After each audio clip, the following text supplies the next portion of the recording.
ഞൊഴുകിയിടുന്ന ദൈവ സ്നേഹത്തിൻ വൻകൃപയേ ഒഴുകി ഒഴുകി അടിയനിൽ പകരണമേ സ്നേഹസാഗരമാ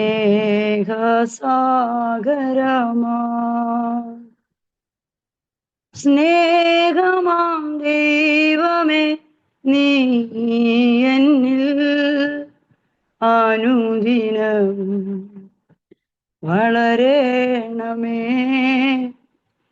ഞാനോ കുറയണമേ സ്നേഹമാം ദൈവമേ നീ എന്നിൽ അനുദിനവും വളരണമേ ഞാനോ കുറയണമേ. ഹല്ലേലൂയ. ദൈവത്തിന്റെ അതിപരിശുദ്ധമായ നാമം വാഴ്ത്തപ്പെടുമാറാകട്ടെ.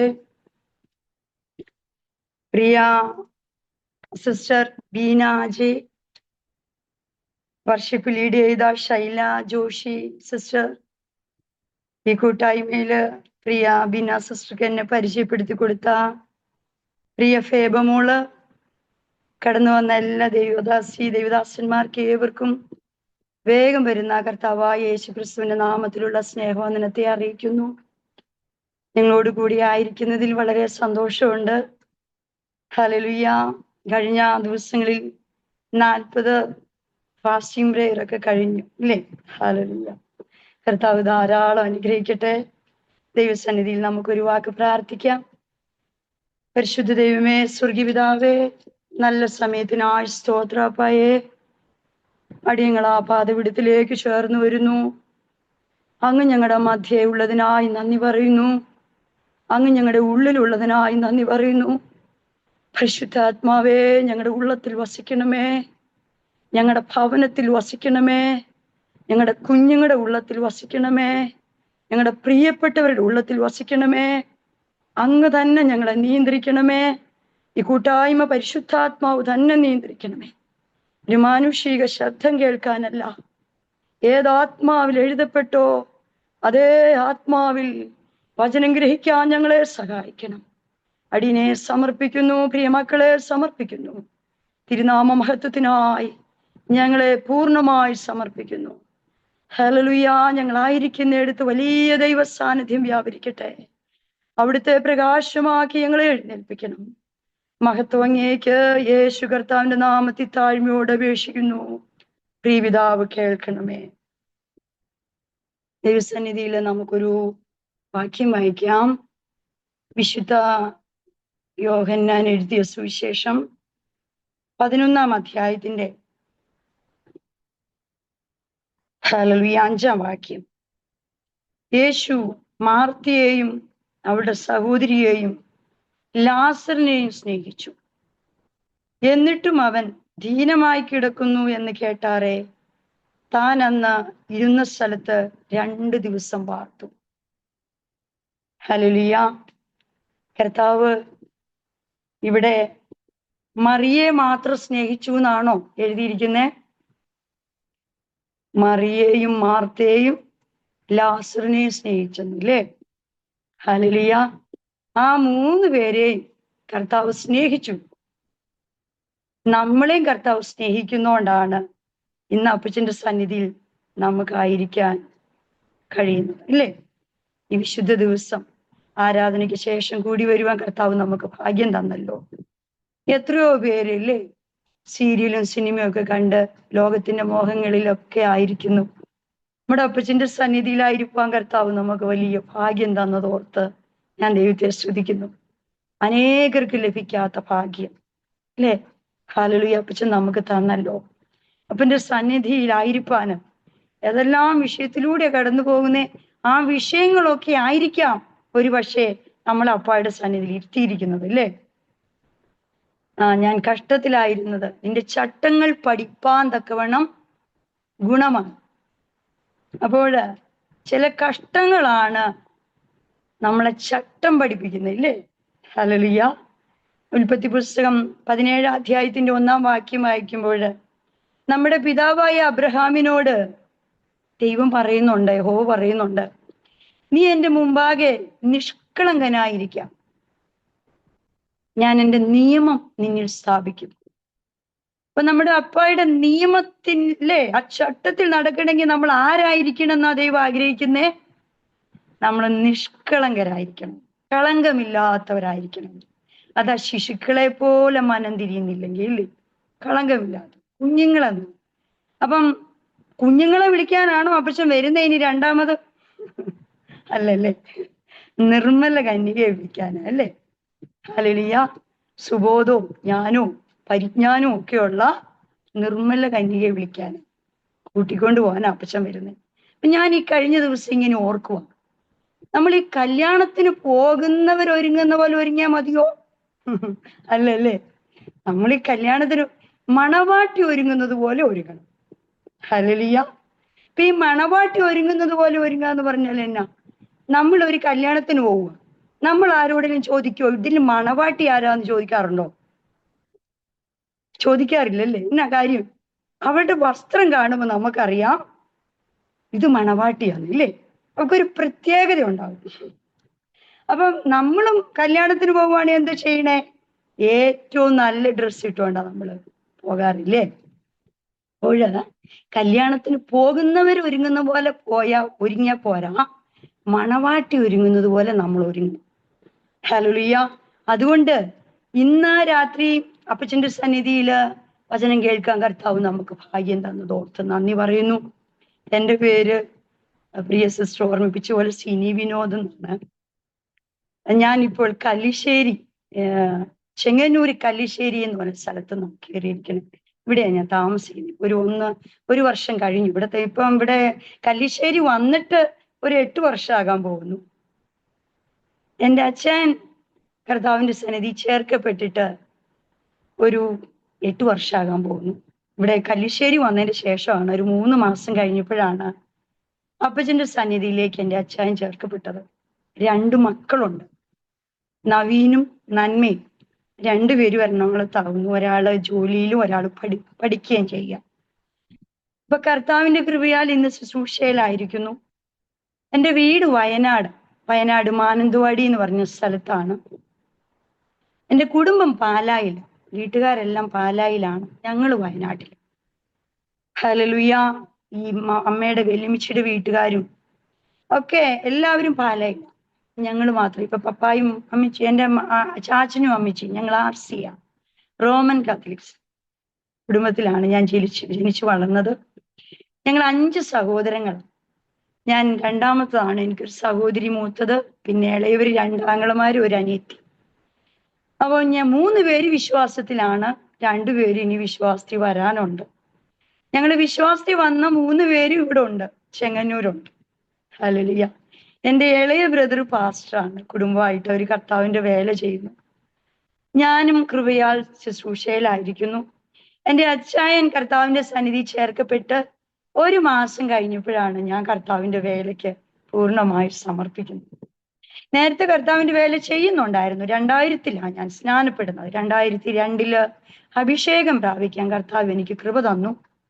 2005 ഞാനും എൻ്റെ അച്ചായനും കൂടെ കർത്താവിന്റെ വേലയ്ക്ക് ഇറങ്ങി. 2005 എൻ്റെ അച്ചായൻ ആദ്യത്തെ അറ്റാക്ക് വരുന്നത്. ആ സമയത്ത് ബിസിനസ്സായി, വണ്ടിക്കച്ചവടവും വസ്തുക്കച്ചവടവും ഒക്കെ ആയിരുന്നു. പോകുന്ന സമയത്ത് ഞങ്ങൾക്ക് ഇവിടെ കോടുകുളഞ്ഞി എന്ന് പറഞ്ഞ സ്ഥലത്ത് ഒരു സൂപ്പർ മാർക്കറ്റ് ഉണ്ടായിരുന്നു. അതൊക്കെ ബിസിനസ്സൊക്കെ തകർന്ന് 35 ലക്ഷം രൂപ കടവും 2 മക്കളും വാടക വീടും. ഇങ്ങനെ ഇരിക്കുമ്പോഴാണ് അച്ഛൻ കർത്താവിന്റെ സന്നിധിയിൽ അങ്ങ് ചേർക്കപ്പെടുന്നത്. എനിക്കാണെങ്കിൽ ഒരു മുട്ടായി മേടിക്കാൻ കടയിൽ പോകാൻ പോലും അറിയത്തുമില്ല. വീട്ടുകാരെ എല്ലാം വെറുപ്പിച്ചിട്ട് ഒരു കുടുംബജീവിതത്തിലോട്ട് പ്രവേശിച്ചതാണ്. വീട്ടുകാരെ വെറുപ്പിച്ചു എന്ന് പറയുക മാത്രമല്ല, എൻ്റെ കുടുംബത്തെ തകർത്തിട്ടാണ് ഞാൻ അവിടെ നിന്ന് പോരുന്നത്. ഇവിടെ വന്നതിന് ശേഷമാണ് ഞാൻ സത്യം അറിയുന്നത്. ഈ വിശ്വാസത്തിലേക്ക് വരുന്നത് ഇവിടെ വന്നതിന് ശേഷമാണ്. ഈ കർത്താവിന്റെ സന്നിധിയിൽ സത്യം അറിയാനിടയായത്, രക്ഷിക്കപ്പെടാനിടയായത് എൻ്റെ മോന് എൻ്റെ മോൻ ജനിച്ചപ്പോൾ അവന് മേലെണ്ണാക്കൊന്നുമില്ല. ഞാൻ ആദ്യമായിട്ട് കാണും അങ്ങനെ ഒരു കുഞ്ഞിനെ. പിന്നെ നമുക്ക് കിട്ടിക്കഴിഞ്ഞപ്പോഴാണ് അറിയുന്നത് ഇതൊക്കെ സർജറി ചെയ്ത് എല്ലാം റെഡിയാക്കാമെന്ന് പിന്നീട് അറിയുന്നത്. 10-11 സർജറി കഴിഞ്ഞു. ഇപ്പോഴും അവന് മിടുക്കനാണ്. അവനിപ്പോ ജോലി ചെയ്യുവാണ്. മോളുണ്ട്, അവള് പഠിച്ചുകൊണ്ടിരിക്കുന്നു. ഹല്ലേലൂയ. ഇതാണ് എൻ്റെ കുടുംബ പശ്ചാത്തലം. ഞാനൊന്ന് പരിചയപ്പെടുത്തി തന്നതാണ്. ഞാൻ വെൺമണി എന്ന് പറഞ്ഞ സ്ഥലത്ത് എൻ്റെ അച്ഛൻ്റെ വീട്. അവിടെ വെൺമണി ക്രൂസൈഡ് ഒക്കെ നടത്തുന്ന സൈമൺ പാസ്റ്റർ ഞങ്ങളെ വിശ്വാസത്തിൽ കൊണ്ടിരുന്നു. ഹല്ലേലൂയ. പാസ്റ്റർ ഞങ്ങളുടെ വീട്ടിൽ കയറി വന്നതല്ല കേട്ടോ. ഈ കുഞ്ഞിങ്ങനെയൊക്കെ ഇങ്ങനത്തെ ഒരു കുഞ്ഞിനെ കിട്ടിയപ്പോ എന്താ ചെയ്യേണ്ടതെന്ന് ഒരു പിടിയുമില്ല. മാതാപിതാക്കളെയൊക്കെ വെറുപ്പിച്ച് അവരുടെ അനുഗ്രഹമൊന്നും ഇല്ലാതെ ഒരു കുടുംബജീവിതത്തിലോട്ട് കയറിയതാ. ആദ്യത്തെ അടി തന്നത് ഒരു കുഞ്ഞിലൂടെ. ഞാൻ എൻ്റെ പിള്ളേരെയൊക്കെ കിട്ടിക്കഴിയുമ്പോ പിള്ളേരോട് പറയാറുണ്ട്, മക്കളെ, മാതാപിതാക്കളുടെ അനുഗ്രഹം ഇല്ലാതെ ഒന്നും ഒരു കുടുംബജീവിതത്തിലോട്ട് കയറരുത്. ഏറ്റവും ആവശ്യമാണ് നമ്മുടെ മാതാപിതാക്കളുടെ അനുഗ്രഹം. ഹല്ലേലൂയ. 19 വർഷം ശരിക്കും കണ്ണുനീർ കയത്തിലായിരുന്നു എൻ്റെ ജീവിതം. കാരണം എൻ്റെ വീട്ടിൽ അങ്ങനെയൊക്കെ ഞാനിപ്പം എൻ്റെ സാക്ഷ്യം പറയാൻ പോവാ. അപ്പൊ ദൈവമക്കൾ വിചാരിക്കും ഇവളാണോ ഈ വെള്ളയൊക്കെ ഇട്ടുകൊണ്ടിരിക്കുന്നത് എന്ന് ചിന്തിക്കും. അതുപോലത്തെ കാര്യമൊക്കെ ചെയ്തേച്ചാ ഞാനിപ്പം കർത്താവിന്റെ വേലയിലൊക്കെ ആയിരിക്കുന്നത്. അതുകൊണ്ട് ആരെയും കുറ്റം പറയാറൊന്നുമില്ല അധികം. ഹല്ലേലൂയ. നിൽക്കുന്നത് കൃപയാ, ആയിരിക്കുന്നത് കൃപയാ. അതുകൊണ്ട് ആരെയും കുറ്റപ്പെടുത്താനോ നിന്ദിക്കാനോ ഒന്നും എനിക്ക് അതിനുള്ള ഒരു അനുവാദവും അധികാരവും ഒന്നുമില്ല. വീട്ടില് എനിക്കൊരു വിവാഹം നിശ്ചയിച്ചിരിക്കുമ്പോഴാണ് ഞാന് എൻ്റെ അച്ചായന്റെ കൂടെ ഇറങ്ങി പോരുന്നത്. ഹല്ലേലൂയ. ഈ RC-ക്കാർക്ക് ഒരു നിയമം ഉണ്ടല്ലോ. അവിടുത്തെ നോട്ടീസ് ബോർഡിൽ ഇങ്ങനെ പേരിങ്ങനെ ഇട്ടേക്കും, ഇന്നയാളുടെ മകനും ഇന്നയാളുടെ മോളും തമ്മിൽ വിവാഹിതരാകുന്നു, ഇന്ന ഡേറ്റ്. അവിടെ 3 മാസം ഇങ്ങനെ ഇട്ടിരിക്കും. അത് കഴിഞ്ഞ് അതിന്റെ ശേഷമേ വിവാഹം നടത്തത്തുള്ളൂ. എൻ്റെ പേരും നോട്ടീസ് ബോർഡിലൊക്കെ ഇട്ടിട്ട സമയത്താണ് എൻ്റെ ചേച്ചി കോയമ്പത്തൂര് ജോലി ചെയ്യുക. അപ്പൊ അവൾ എന്നോട് പറഞ്ഞു, എൻ്റെ ചേച്ചി എന്നോട് പറഞ്ഞു, ഇനിയിപ്പോ എൻ്റെ ഇടവകയിലുള്ള ഒരു സഹോദരൻ തന്നെയാണ് എന്നെ വിവാഹം കഴിക്കാൻ നിശ്ചയിച്ചിരിക്കുന്നത്. അപ്പൊ എന്നോട് ചേച്ചി പറഞ്ഞു, ഇനി നീ ഒരു കാര്യം ചെയ്യുക, വിവാഹത്തിന്റെ ആ സമയമാകുമ്പോ ഇങ്ങ് വന്നാൽ മതി, നീ എൻ്റെ കൂടെ പോരാൻ പറഞ്ഞു. അപ്പൊ എൻ്റെ ചേച്ചി അവിടെ ഒരു കമ്പനിയിലെ മാനേജറായിട്ട് ജോലി ചെയ്യുമ്പോൾ എൻ്റെ ചേച്ചിയുടെ അടുത്ത് ജോലി ചോദിച്ചു വന്ന ഒരാളാണ് എൻ്റെ ഹസ്ബൻഡ്. ജോലി ചോദിച്ചു വരാനൊക്കെ വലിയൊരു കാര്യമുണ്ട്. ഞാൻ ഇങ്ങനെ വരാനൊക്കെ കാരണമേ എൻ്റെ പപ്പ ഭയങ്കര മദ്യപാനി. ഒരു മദ്യപാനിയായ ഒരു വീട്ടിലെ അവസ്ഥ ദൈവമക്കൾക്ക് അറിയാവോ എന്ന് എനിക്കറിയത്തില്ല. സഹോദരന്മാരുടെയൊക്കെ സാക്ഷി എന്താണെന്ന് എനിക്കറിയത്തില്ല. സമാധാനം എന്നാന്ന് അനുഭവിച്ചിട്ടില്ല. വലിയ വീട്ടിലൊക്കെ ജനിച്ചതെന്നൊന്നും പറഞ്ഞിട്ട് വലിയ കാര്യം. സമാധാനം എന്നാ, സന്തോഷം എന്നാന്നൊന്നും ജീവിതത്തിൽ അനുഭവിച്ചിട്ടില്ല. അങ്ങനെയാണ് ഒരു വിവാഹം നിശ്ചയിച്ചത്. വിവാഹം നിശ്ചയിച്ച് ആ കൊച്ചനും അതിനേക്കാളും വലിയ മദ്യപാനി. ഇവരൊക്കെ കുടുംബമാണ് നോക്കുന്നത്, വലിയ കുടുംബത്തെയൊക്കെ നോക്കും. രാഷ്ട്രീയക്കാര്, ഞാൻ എൻ്റെ വീട്ടിൽ കുറെ അച്ഛന്മാരും കന്യാസ്ത്രീകളൊക്കെ ഈ പാലായിലും വീട്ടിലും ഒക്കെ ഉണ്ട്. എൻ്റെ വീടിന്റെ അടുത്തുള്ളവരൊക്കെ ആരെങ്കിലും കേൾക്കുന്നുണ്ടോ എന്ന് അറിയത്തില്ല, എന്നാലും വേണ്ടില്ല, ഉള്ള സത്യമാണ് പറയുന്നത്. അപ്പൊ സമാധാനം എന്താന്നൊന്നും അറിയത്തില്ല. അപ്പൊ ഇങ്ങനെ ചേച്ചിയുടെ അടുത്ത് വന്ന സമയത്ത് എൻ്റെ അച്ഛൻ്റെ പേര് വിനോദ്. അച്ഛനെ കണ്ടു, പരിചയപ്പെട്ടു, സംസാരിച്ചു. അപ്പൊ ആളിങ്ങനെ ക്രിസ്ത്യഗാനമൊക്കെ പാടിയാ നടക്കുന്നത്. അപ്പം എൻ്റെ വിചാരം ക്രിസ്ത്യഗാനമൊക്കെ പാടി നടക്കുന്നവർ ഭയങ്കര ഭക്തന്മാരാണ്. അപ്പം ഞാൻ നോക്കിയപ്പോ എൻ്റെ വീട്ടിലോ സമാധാനം ഇല്ല. അപ്പൊ ഞാൻ എന്ത് ചെയ്തു, ക്രിസ്ത്യാനൊക്കെ പാടി നടക്കുന്ന ഈ അച്ഛനും ഞാനും കൂടെ പിന്നെ സ്നേഹിച്ച് ഞങ്ങൾ ഇങ്ങോട്ട് പോരുന്നു.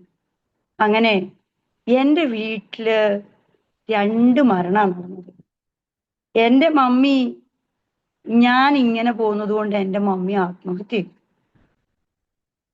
എനിക്ക് വിവാഹം നിശ്ചയിച്ച ആ മോനും ആത്മഹത്യ. 2 മരണമാണ് ഞാൻ ഒരു കുടുംബജീവിതത്തിലോട്ട് പ്രവേശിച്ചപ്പോൾ സംഭവിച്ചത്. അന്ന് വലിയ അറിവൊന്നുമില്ല, അന്ന് ഈ വിശ്വാസത്തിലല്ല, ഇങ്ങനെയൊന്നും വിചാരിക്കുന്നുമില്ല.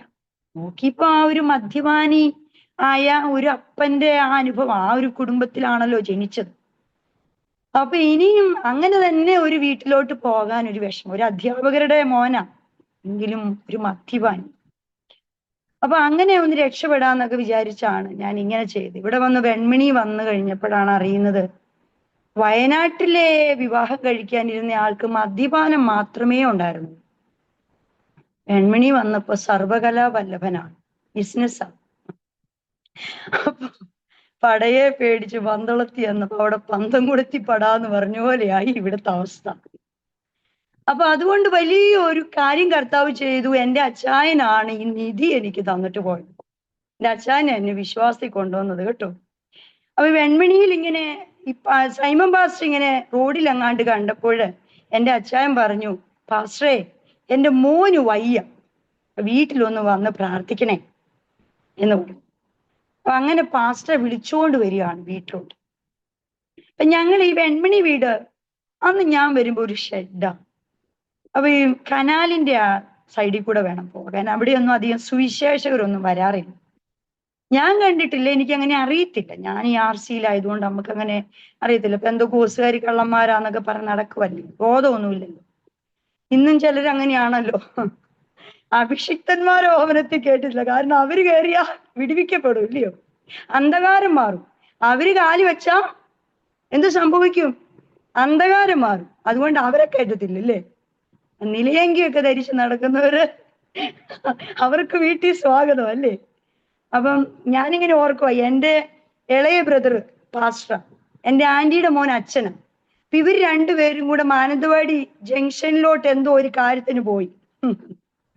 അപ്പൊ അച്ഛന് ലോഹയിലല്ല പാന്റ് ഷർട്ട് ഇട്ടേക്കുന്നത്. അപ്പൊ അവിടെയുള്ള കടയിൽ ഒരു അങ്കിളി ചോദിച്ചു, രണ്ടുപേരും പാസ്റ്റർമാരാണോ എന്ന് ചോദിച്ചു. ഈ അച്ഛൻ അങ്ങ് ഭയങ്കര വിഷമോ. കാരണം എന്നാ?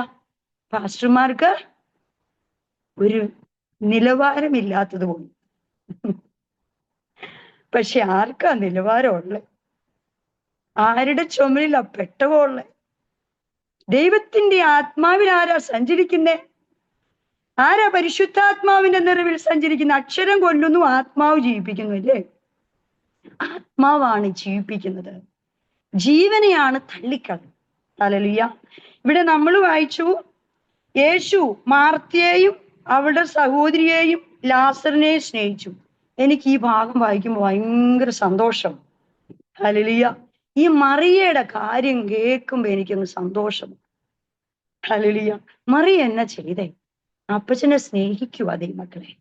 നമുക്ക് സ്നേഹമുണ്ടോ? ഈ കർത്താവിനെ സ്നേഹിക്കുന്നു എന്നുള്ള തെളിവെന്നാ? നമുക്ക് അപ്പച്ചനെ സ്നേഹമാണോ? നമുക്ക് യേശുപ്പച്ചനെ ഇഷ്ടമാണോ?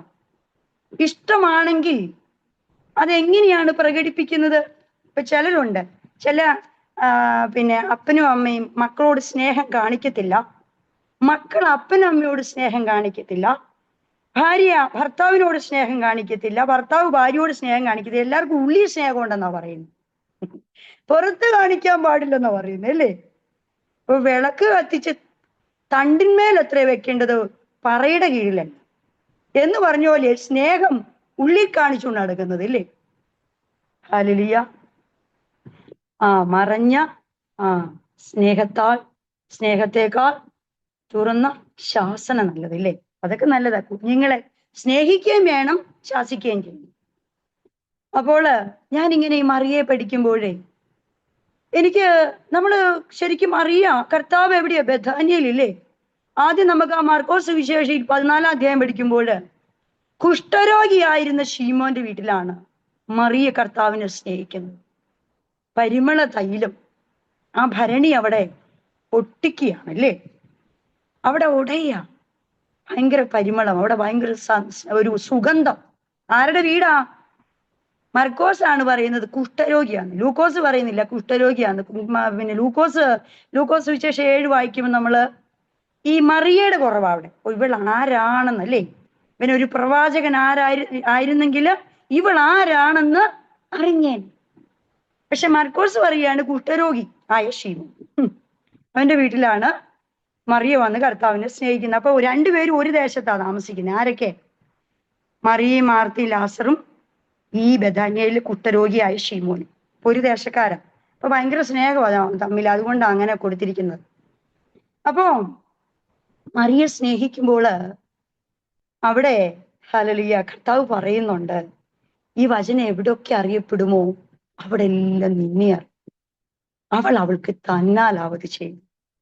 സ്നേഹിക്കാൻ കഴിയുക എന്ന് പറഞ്ഞാൽ ചെറിയ കാര്യമല്ല, സുഗന്ധമാകുക, ക്രിസ്തുവിന്റെ പരിജ്ഞാനത്തിന്റെ വാസന. ഹല്ലേലൂയ. അപ്പൊ എന്താണ് സുഗന്ധം? പരിജ്ഞാനമാണ് സുഗന്ധം, ദൈവീക പരിജ്ഞാനം അല്ലേ? ജ്ഞാനം, പരിജ്ഞാനം, സുബോധം അല്ലേ? അപ്പം ഇയ്യോബിന്റെ പുസ്തകം 28:28 പറയാണ്, യഹോഭക്തി തന്നെ ജ്ഞാനം, ദോഷമകന്ന് നടക്കുന്നത് തന്നെ വിവേകം. അപ്പൊ ജ്ഞാനം, കർത്താവിനെ കർത്താവിന്റെ ഭക്തിയിൽ നമുക്ക് ഉണ്ടാകുന്ന ആദ്യത്തെ കാര്യമാണ് ജ്ഞാനവും പരിജ്ഞാനവും വിവേകവും. ഹല്ലേലൂയ. നമ്മളിങ്ങനെ ദൈവീകത നമ്മളിൽ വെളിപ്പെടുന്നു, ആ പരിജ്ഞാനത്തിന്റെ വാസന. നമ്മുടെ സംസാരം ദൈവീകമായിരിക്കും, നമ്മുടെ പ്രവൃത്തി ദൈവീകമായിരിക്കും, നമ്മുടെ നോട്ടം ദൈവീകമായിരിക്കും. ഹല്ലേലൂയ. നമ്മൾ മറ്റുള്ളവർക്ക്, നമ്മൾ ഒരു ഭവനത്തിലോട്ട് കയറി ചെന്നാൽ അവർക്ക് സമാധാനമായിരിക്കും, നമ്മുടെ വാക്കുകള് അവരെ ആശ്വസിപ്പിക്കുന്നതായിരിക്കും. ഇതൊക്കെയാണ് സൗരഭ്യം മറിയ ചെയ്ത്. ഈ കഴിഞ്ഞ ഇടയ്ക്ക് 1-2 കാര്യമുണ്ട്. നമ്മൾ എവിടെ ചെന്നാലും ക്രിസ്തു നമ്മളിൽ വെളിപ്പെടണം അല്ലേ? ക്രിസ്തുവിന്റെ പരിജ്ഞാനം, നമ്മൾ ദൈവകുഞ്ഞുങ്ങളാണെന്ന്. ഒരു പെന്തക്കോസുകാരി പോകുന്നു, ഒരു പെന്തക്കോസുകാരൻ പോകുന്നു എന്നല്ല, ഒരു പെന്തക്കോസുകാരാട്ടോ. ഇങ്ങനെ വേണം പറയാൻ നമ്മളെ കുറിച്ച്, ഒരു പെന്തക്കോസുകാരാ. അപ്പം നമ്മളെ അവിശ്വസിക്കത്തില്ല അല്ലേ? അങ്ങനെ വേണം നമ്മൾ നടക്കാൻ. ഈ കഴിഞ്ഞ ഇടയ്ക്ക് എനിക്കൊരു എല്ലാ ബുധനാഴ്ചയും ചിങ്ങമനത്ത് ഒരു വീട്ടിലാണ് മീറ്റിംഗ്, ലൂസി ആന്റിയുടെ വീട്ടിലാണ്. അവിടെ ഒരു കുഞ്ഞുമോൾ ആന്റി വരും. ഈ കുഞ്ഞുമോൾ ആന്റി ഗ്രൂപ്പിൽ വല്ലതും ഉണ്ടോന്ന് അറിയത്തില്ല, ആന്റി കേൾക്കുന്നുണ്ടെങ്കിൽ സോറി, ആന്റിയുടെ സാക്ഷ്യം പറയാണ്, ആന്റി ക്ഷമിക്കണം. അപ്പൊ ആന്റിക്ക് സംസാരിക്കാൻ മതിയാകത്തില്ല. ഒരു ദിവസം 2 ദിവസം ആന്റി സംസാരിച്ചാലും ആന്റിക്ക് മതിയാകത്തില്ല. അപ്പൊ ആന്റി കഴിഞ്ഞ ഇടയ്ക്ക് കുറെ നേരം ഒന്നും ആന്റിക്ക് സംസാരിക്കാൻ സമയം കൊടുക്കാനില്ല, എങ്കിലും അല്പസമയം ഞാൻ നേരത്തെ ചെന്നുകൊണ്ട് ആന്റിയും വന്നു സംസാരിക്കാൻ തുടങ്ങി. അപ്പൊ ആന്റി എന്നോട് പറഞ്ഞു, സിനി സിസ്റ്ററെ, ഇന്നലെ ഞാൻ പെൻഷൻ മേടിക്കാൻ പോയി. അന്നേരം അവിടെ ഒരു സംഭവം ഉണ്ടായി. അവിടെ എല്ലാവരും ക്യൂ നിൽക്കുക. അവിടെ ഒരു അമ്മച്ചി ക്യൂ നിന്ന്, അമ്മച്ചിക്ക് എന്ത് കിട്ടിയില്ല? പെൻഷൻ കിട്ടിയില്ല. അപ്പൊ ഞാൻ ക്യൂ നിന്ന്, എനിക്ക് പെൻഷൻ കിട്ടി. ഞാൻ നോക്കിയപ്പോ ഈ അമ്മച്ചി അവിടെ ഇരുന്ന് കരയുക. ആരും അമ്മച്ചിയെ ശ്രദ്ധിക്കുന്നില്ല, എല്ലാവരുടെയും പെൻഷൻ മേടിച്ചിട്ട് വീട്ടിൽ പോകും. എനിക്ക് അമ്മച്ചിയെ കണ്ടപ്പോ സങ്കടം തോന്നി. അപ്പൊ അമ്മച്ചിയോട് ഞാൻ പറഞ്ഞു, അമ്മച്ചി, ഞാൻ അമ്മച്ചിയുടെ സീറ്റിൽ ഇവിടെ ഇരുന്ന സ്തോത്രം പറഞ്ഞുകൊണ്ടിരിക്കാം, അമ്മച്ചി ഒന്നുകൂടെ ഒന്ന് ചെന്ന് നോക്കിക്കേ. അപ്പൊ അമ്മച്ചി പറഞ്ഞു, മോളെ പോയിട്ട് കാര്യമില്ല മോളെ, അവരെന്നോട് പറഞ്ഞു ഈ പ്രാവശ്യം അമ്മച്ചിക്കില്ലെന്ന്, അവര് വഴക്കിടുക എന്നോട്. അന്നേരം ആന്റി പറഞ്ഞു, അമ്മച്ചി ഒന്നുകൂടെ ഒന്ന് പോയി നോക്കിക്കേ, ഞാൻ ഇവിടെ അമ്മച്ചിയുടെ സീറ്റിൽ ഇരുന്ന് സ്തോത്രം പറഞ്ഞുകൊണ്ടിരിക്കാം, അമ്മച്ചി ധൈര്യമായിട്ട് പോകും. അപ്പൊ ഈ ക്യൂ നിൽക്കുന്ന എല്ലാവരും കേട്ടോണ്ടിരിക്കുകയാണ്. കാരണം ഈ കുഞ്ഞുമോൾ ആന്റിയുടെ സൗണ്ട് ഇച്ചിരി ശബ്ദം ഉയർത്തി ആന്റി പറയാതെ. അപ്പൊ ആന്റി പറയുന്നതെല്ലാം എല്ലാരും കേട്ടോണ്ടിരിക്കുക. അപ്പൊ ആന്റി ഒച്ചത്തി സ്തോത്രം എന്ന് പറഞ്ഞ് ആ കസേര ഇരിക്കുക, അമ്മച്ചിയെ പറഞ്ഞു വിട്ടിട്ട്. അപ്പൊ നോക്കിയപ്പോ അമ്മച്ചി അവിടെ ചെന്നപ്പോ ഫ്രണ്ടിലോട്ട് വിളിച്ചിട്ട് പറഞ്ഞു, അമ്മച്ചി വാ, അമ്മച്ചിയുടെ പെൻഷൻ തരാം. പിന്നെ അമ്മച്ചി വലിയ സന്തോഷത്തിൽ പെൻഷൻ മേടിച്ചോണ്ട് വരിക. അപ്പൊ അവിടെ ക്രിസ്തുവിന്റെ സൗരഭ്യം പരന്നോ ദൈവമക്കളെ? നമ്മൾ വലിയ വാലാ തലയാന്നൊക്കെ പറഞ്ഞ് നടക്കും. നമ്മൾ എവിടെ ചെന്നാലും നമ്മളിൽ ക്രിസ്തു വെളിപ്പെടും. നമ്മൾ വലിയ പരിജ്ഞാനം നോക്കുക അല്ലേ? വലിയ സ്റ്റാൻഡേർഡ്. ആന്റിക്ക് വലിയ സ്റ്റാൻഡേർഡ് ഒന്നുമില്ല. ആന്റി പറഞ്ഞു, അമ്മച്ചി പോയിട്ട് വാ, ഞാൻ അമ്മച്ചിയുടെ സീറ്റിലിരുന്ന് സ്തോത്രം പറയാൻ പോകും. ഹല്ലേലൂയ. ഈ അമ്മച്ചി ഏതോ പിന്നെ RC ആണോ മർത്തോമേലി അമ്മച്ചിയാണോ എന്നൊന്നും അറിയത്തില്ല. അമ്മച്ചി വിശ്വാസിയല്ല. അമ്മച്ചി പെൻഷനും കൊണ്ട് ഇങ്ങ് വന്നിട്ട് ഈ ആന്റിയെ കെട്ടിപ്പിടിച്ച് 2-3 ഉമ്മയൊക്കെ കൊടുത്തിട്ട് പറഞ്ഞു, മോളെ നിന്നെ ദൈവം അനുഗ്രഹിക്കട്ടെ. അപ്പൊ ഈ അമ്മച്ചി പെന്തക്കോസുകാരെ വീട്ടിൽ കയറ്റാത്ത അമ്മച്ചി ആണെങ്കിൽ പിന്നെ അമ്മച്ചി കയറ്റാതിരിക്കുവോ? അമ്മച്ചിയുടെ വീട് സുവിശേഷത്തിന് വേണ്ടി ഓപ്പണായി. എങ്ങനെയാ ഓപ്പൺ ആയത്? ഹല്ലേലൂയ. എന്നെക്കാളും നന്നായിട്ട് വചനം അറിയാവുന്നതാ. നിങ്ങളുടെയൊക്കെ മുഖം കാണുമ്പോ എനിക്കറിയാം. നിങ്ങൾക്ക് എന്നെക്കാളും വചനം അറിയാം. അപ്പൊ നമ്മളിപ്പോ കുറച്ച് കാര്യങ്ങൾ പഠിക്കാൻ പോവുക.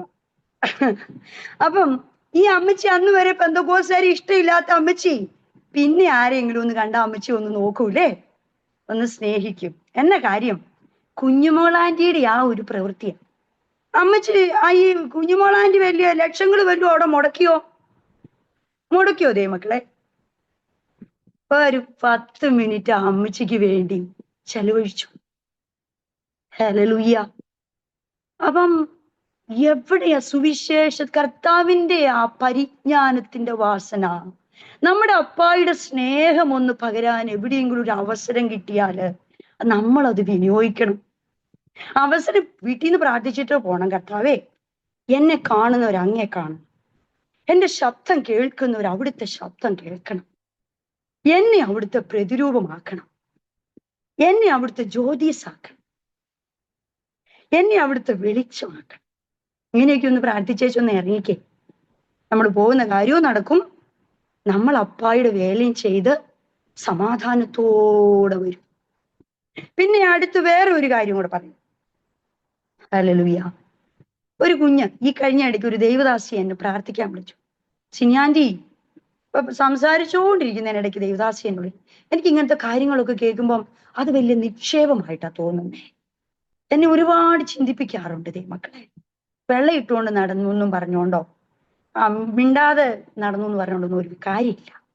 നമ്മൾ പ്രയോജനപ്പെടണം അപ്പച്ചന് വേണ്ടി. ഹല്ലേലൂയ. നമ്മൾ മറ്റുള്ളവർക്ക് നമ്മുടെ പ്രവൃത്തി മറ്റുള്ളവരെ ജീവിപ്പിക്കണം. ഈ പുനരുത്ഥാന ശക്തി നമ്മളിൽ എന്ത് ചെയ്യണം? പ്രവൃത്തിയായി വെളിപ്പെടണം അല്ലെ? പുനരുത്ഥാന ശക്തി, ലാസറിനെ ഉയർപ്പിച്ച ശക്തി, കർത്താവിനെ ഉയർപ്പിച്ച ശക്തി, നയനിലെ വിധവയുടെ മകനെ ഉയർപ്പിച്ച ശക്തി, ആ രക്തസ്രാവക്കാരി സ്ത്രീയെ പുറത്തു കൊണ്ടുവന്ന ദൈവശക്തി, നമ്മളിൽ ഈ ആത്മാവിന്റെ ശക്തി വെളിപ്പെട്ടുകൊണ്ടേയിരിക്കണം. ഈ ദേവദാസി എന്നോട് പറയാ, സിനിയാന്റി, ഈ കഴിഞ്ഞ ഇടയ്ക്ക് എൻ്റെ മോള് സ്കൂളിൽ പഠിക്കുന്ന അവളുടെ കൂടെ പഠിക്കുന്ന ഒരു കുഞ്ഞ്, ഈ മോള് അവളെ അങ്ങാണ്ട് ഒരു 9 വയസ്സേ ഉള്ളൂ കേട്ടോ. അപ്പം ഈ മോളുടെ ഒരു കൂട്ടുകാരി, അവിടെ വീട്ടിൽ ഒരു സമാധാനമില്ല, എപ്പോഴും അടിയും ബഹളവും. ആരാ? ഈ കുഞ്ഞിന്റെ അപ്പനും അമ്മയും, പപ്പായും മമ്മിയും കൂടെ അടിയാ. അപ്പൊ ഈ കുഞ്ഞ് വന്നിട്ട് ഈ മോളോട് പറഞ്ഞു, എടി എന്റെ വീട്ടില് എപ്പോഴും ബഹളവും അടിയോ അടി, എന്തോ ചെയ്യണം. അപ്പം എന്തോ ഹോംവർക്കും എല്ലാം ചെയ്യാതെ വന്നായിരിക്കും. അപ്പം പറഞ്ഞു ഇവര് രണ്ടുപേരും കൂടെ സംസാരിക്കുക. ഈ കൊച്ചുപദേശി 9 വയസ്സുള്ള മോള് ഒരു കൊച്ചുപദേശിയായിട്ടാ നടക്കുന്നത്. പപ്പായും മമ്മിയൊക്കെ സുവിശേഷം പറയുന്നതൊക്കെ കേക്ക് ഇവരെയും കൊണ്ടാ പോകുന്നത് സുവിശേഷം പറയാം. ഈ മോക്ക് നന്നായിട്ട് അറിയാം. ഈ കുഞ്ഞ് ഇതെല്ലാം കേട്ട് പഠിച്ച ഈ മോളോട് പറഞ്ഞു, നീ ഒരു കാര്യം ചെയ്യ്, യേശുപ്പച്ചനോടൊന്ന് പ്രാർത്ഥിക്ക് നിന്റെ പപ്പായ്ക്കും മമ്മിക്കും വേണ്ടി, നിന്റെ വീട്ടിൽ സമാധാനം യേശുപ്പച്ചൻ തരും. അപ്പൊ പറഞ്ഞു, ഇടി എന്റെ വീടിന്റെ അടുത്തൊരു പള്ളിയുണ്ട്, ഞാൻ അവിടെ ഒന്ന് പോട്ടെ എന്ന് പറഞ്ഞു. അപ്പം ഈ മോള് പറഞ്ഞു, നീ പള്ളിയിലൊന്നും പോയി കയറണ്ട, അമ്പലത്തിൽ പോകുന്ന പോലെ ഉള്ളൂ. അവിടെ ഏതെങ്കിലും പെന്തക്കോസ്ത് ചർച്ച് എന്ന് വലിയ ബോർഡ് വല്ലതും വെച്ചിട്ടുണ്ടെങ്കിൽ, അങ്ങനെ വലിയ സഭ വല്ലതും ഉണ്ടെങ്കിൽ നീ അവിടെ പോക്കോ എന്ന് പറഞ്ഞു. ഈ കൊച്ചു മോള് ഈ കൂട്ടുകാരിയോട് പറയാ. ഹല്ലേലൂയ. അപ്പൊ ഈ കുഞ്ഞ് എന്ത് ചെയ്യുവാ? പിറ്റത്തെ ഞായറാഴ്ച പെന്തക്കോസ്ത് സഭ വല്ലതും ഉണ്ടോ എന്ന് നോക്കിയാ നടക്കുന്നത്. ഹല്ലേലൂയ. ഈ കുഞ്ഞൊരു സഭ കണ്ടുപിടിച്ചു, ഒരു ചർച്ച് കണ്ടുപിടിച്ചിട്ട് ഞായറാഴ്ച ഈ പപ്പായോടും മമ്മിയോടും പറഞ്ഞു, അവിടെ അടുത്ത ഈ മോളുടെ ഒരു കൂട്ടുകാരിയുണ്ട്, ആ കൂട്ടുകാരിയുടെ വീട്ടിൽ പോകുവാന്ന് പറഞ്ഞുകൊണ്ട് ഈ മോൾ എവിടെ വന്നു? ദൈവസഭയെ വന്നു. അപ്പൊ ഒരു 10 മണി കഴിഞ്ഞപ്പോ ഒരു കുഞ്ഞ് കയറി വരുന്നു സഭയിലോട്ട്. പാസ്റ്റർ ഓടിച്ചെന്നു, മോളെ എവിടുത്തെയാ? അത് ഇവിടുന്ന് കുറച്ചാ ദൂരെ മകളെ. എന്നാ മോന്റെ വീട്ടിൽ ആരൊക്കെ ഉണ്ട്? ഇന്നവരൊക്കെ ഉണ്ട്. എന്റെ കൂട്ടുകാരിയാ എന്നെ ഇങ്ങോട്ട് പറഞ്ഞു വിട്ടത്. അപ്പൊ എന്നാ കാര്യം? ഇന്നതാ കാര്യം. കുഞ്ഞിനെ കൊണ്ട് ഫ്രണ്ടിൽ കൊണ്ട് ഇരുത്തി. അന്ന് ദൈവദാസന്റെ പ്രാർത്ഥന ഈ കുഞ്ഞിന് വേണ്ടിയായിരുന്നു, ഈ കുഞ്ഞിന്റെ വീടിന് വേണ്ടിയായിരുന്നു ആ ദൈവസഭയുടെ അന്നത്തെ കൂട്ടായ്മ. ഹല്ലേലൂയ. കണ്ടോ? അപ്പോൾ ഒരു 2-3 ആഴ്ച കഴിഞ്ഞപ്പോൾ ഈ കുഞ്ഞ് പിന്നെ തന്നെയല്ല കയറി വരുന്നേ, അവിടെ പപ്പായെയും മമ്മിയെയും ചേട്ടനെയും കൂട്ടിക്കൊണ്ടാ സഭയിലോട്ട് കയറി വരും. കണ്ടോ? ഹല്ലേലൂയ. പിതാവ് ആകർഷിക്കാതെ പുത്രനെ ആരും അറിയുന്നില്ല അല്ലേ? ആ കുടുംബത്തിന്മേൽ പിതാവിന്റെ ഒരു ആകർഷണം ഉണ്ടായി. അതുകൊണ്ട് ആരെ ഉപയോഗിച്ചേ? ഈ കൊച്ചു കുഞ്ഞിനെ ഉപയോഗിച്ചത്. അപ്പൊ നമ്മൾ നമ്മുടെ കുഞ്ഞുങ്ങളെയും എന്ത് ചെയ്യണം? സുവിശേഷത്തിന്റെ ആത്മാവിനാൽ അവരെ വളർത്തണം. സംസാരിക്കുമ്പോൾ ഇല്ലേ, കുഞ്ഞിലെ അപ്പം എന്തെങ്കിലും അസുഖമാന്ന് പറയുമ്പോഴോ എന്തെങ്കിലും, ഇപ്പൊ എന്റെ അച്ഛൻ എപ്പോഴും പറയും, എടി ക്യാൻസറും മൂക്കിപ്പനിയും നമ്മുടെ അപ്പായിക്ക് ഒരുപോലെയാണ്. ഹല്ലേലൂയ. എന്റെ അച്ഛൻ പറയുന്നതാ. അപ്പം പനി വന്നാലും എന്നാ വന്നാലും എന്ത് ചെയ്യുവാ? ദൈവസന്നിധി പ്രാർത്ഥിക്കുകയാണ്. ഈ കഴിഞ്ഞ ഇടയ്ക്ക് എന്റെ കാലയിൽ ഞാൻ നോക്കിയപ്പോ, ഞാനിങ്ങനെ അനേകർക്ക് വേണ്ടി പ്രാർത്ഥിക്കുന്ന ആളാണ്. ഞാൻ പ്രാർത്ഥനയൊക്കെ കഴിഞ്ഞ് വെച്ച് രാത്രി ഒരു 10:30 നോക്കിയപ്പോ എന്റെ കാലേ ഞാൻ ഇങ്ങനെ ഒന്ന് തടവിപ്പോ ഒരു ചെറുനാരങ്ങയുടെ വലുപ്പമുണ്ട് എന്റെ കാലയിൽ ഒരു മുഴ. സത്യം പറഞ്ഞ ഉള്ളൊന്ന് കാലിപ്പോയി. കാരണം അനുഭവിക്കുന്നവർക്കേ അതറിയത്തുള്ളൂ. പെട്ടെന്നൊരു ഭയം ഉള്ളിക്ക്. പറഞ്ഞില്ല, ആരോടും പറഞ്ഞില്ല. പിറ്റേ ദിവസം തൊട്ട് 3 ദിവസം ഫാസ്റ്റിംഗ്. ഈ നെടുമ്പാട് ഇവിടെ ഒരു ഹോളിൽ കയറുന്ന ഉടനെ ഇവിടെ ഒരു പായിട്ടിട്ടുണ്ട്. അവിടെ നെടുമ്പാടങ്ങ് കിടക്കുക. അപ്പായേ, അങ്ങല്ലാതെ ഈ ലോകത്തിൽ എനിക്ക് ആരുമില്ല. എനിക്ക് ഈ മാറാരോഗവും തീരാൻ ദുഃഖമൊന്നും തരല്ലേ. ഇപ്പൊ ഞാനിങ്ങനെ ഇവിടെ അനേകർക്ക് വേണ്ടി പ്രാർത്ഥിക്കുന്ന ഒരാളാണ്. ഹോസ്പിറ്റലിൽ നിന്നുള്ള ഒരു കാര്യം ഞാൻ ഓർക്കുന്നില്ല. എൻ്റെ അപ്പായ ഡോക്ടർമാരെ ഡോക്ടറാക്കിയ ഡോക്ടർ എൻ്റെ അപ്പ. അപ്പായേക്കാളും വലിയ ഡോക്ടറൊന്നും ഈ ലോകത്തിലില്ല. ഒരാഴ്ച കിടന്നു, കാലയിലെ ആ മുഴ മാറി. ഇപ്പം വിശുദ്ധ ദിവസം ചെന്നു, കാലയെ മുഴയാ, ദൈവമക്കളെ പ്രാർത്ഥിക്കണേന്നൊന്നും സാക്ഷ്യമൊന്നും പറഞ്ഞില്ല. വളരെ വേദനയായിരുന്നു. അന്ന് എനിക്ക് തന്നതാ ഈ പാട്ട് ഞാൻ ഇന്ന് പാടിയത്. ക്രൂശിൽ നിന്നും പാഞ്ഞൊഴുകിയിടുന്ന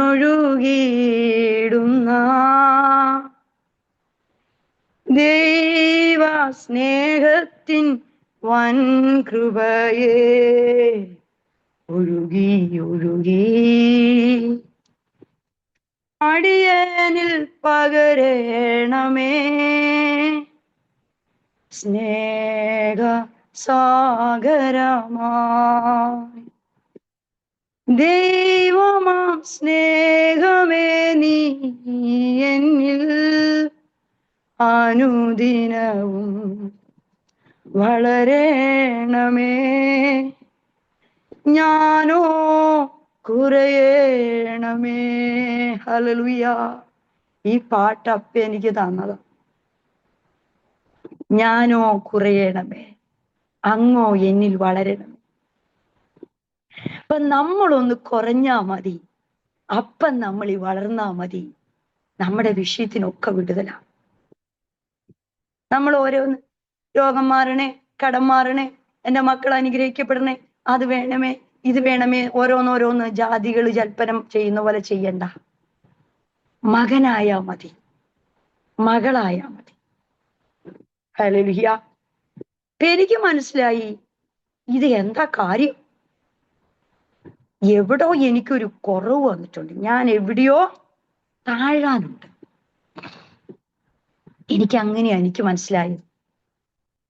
എനിക്ക് സാമ്പത്തികമായി ബുദ്ധിമുട്ട് വന്നാൽ ഞാൻ അങ്ങനെ തന്നെ ചിന്തിക്കും.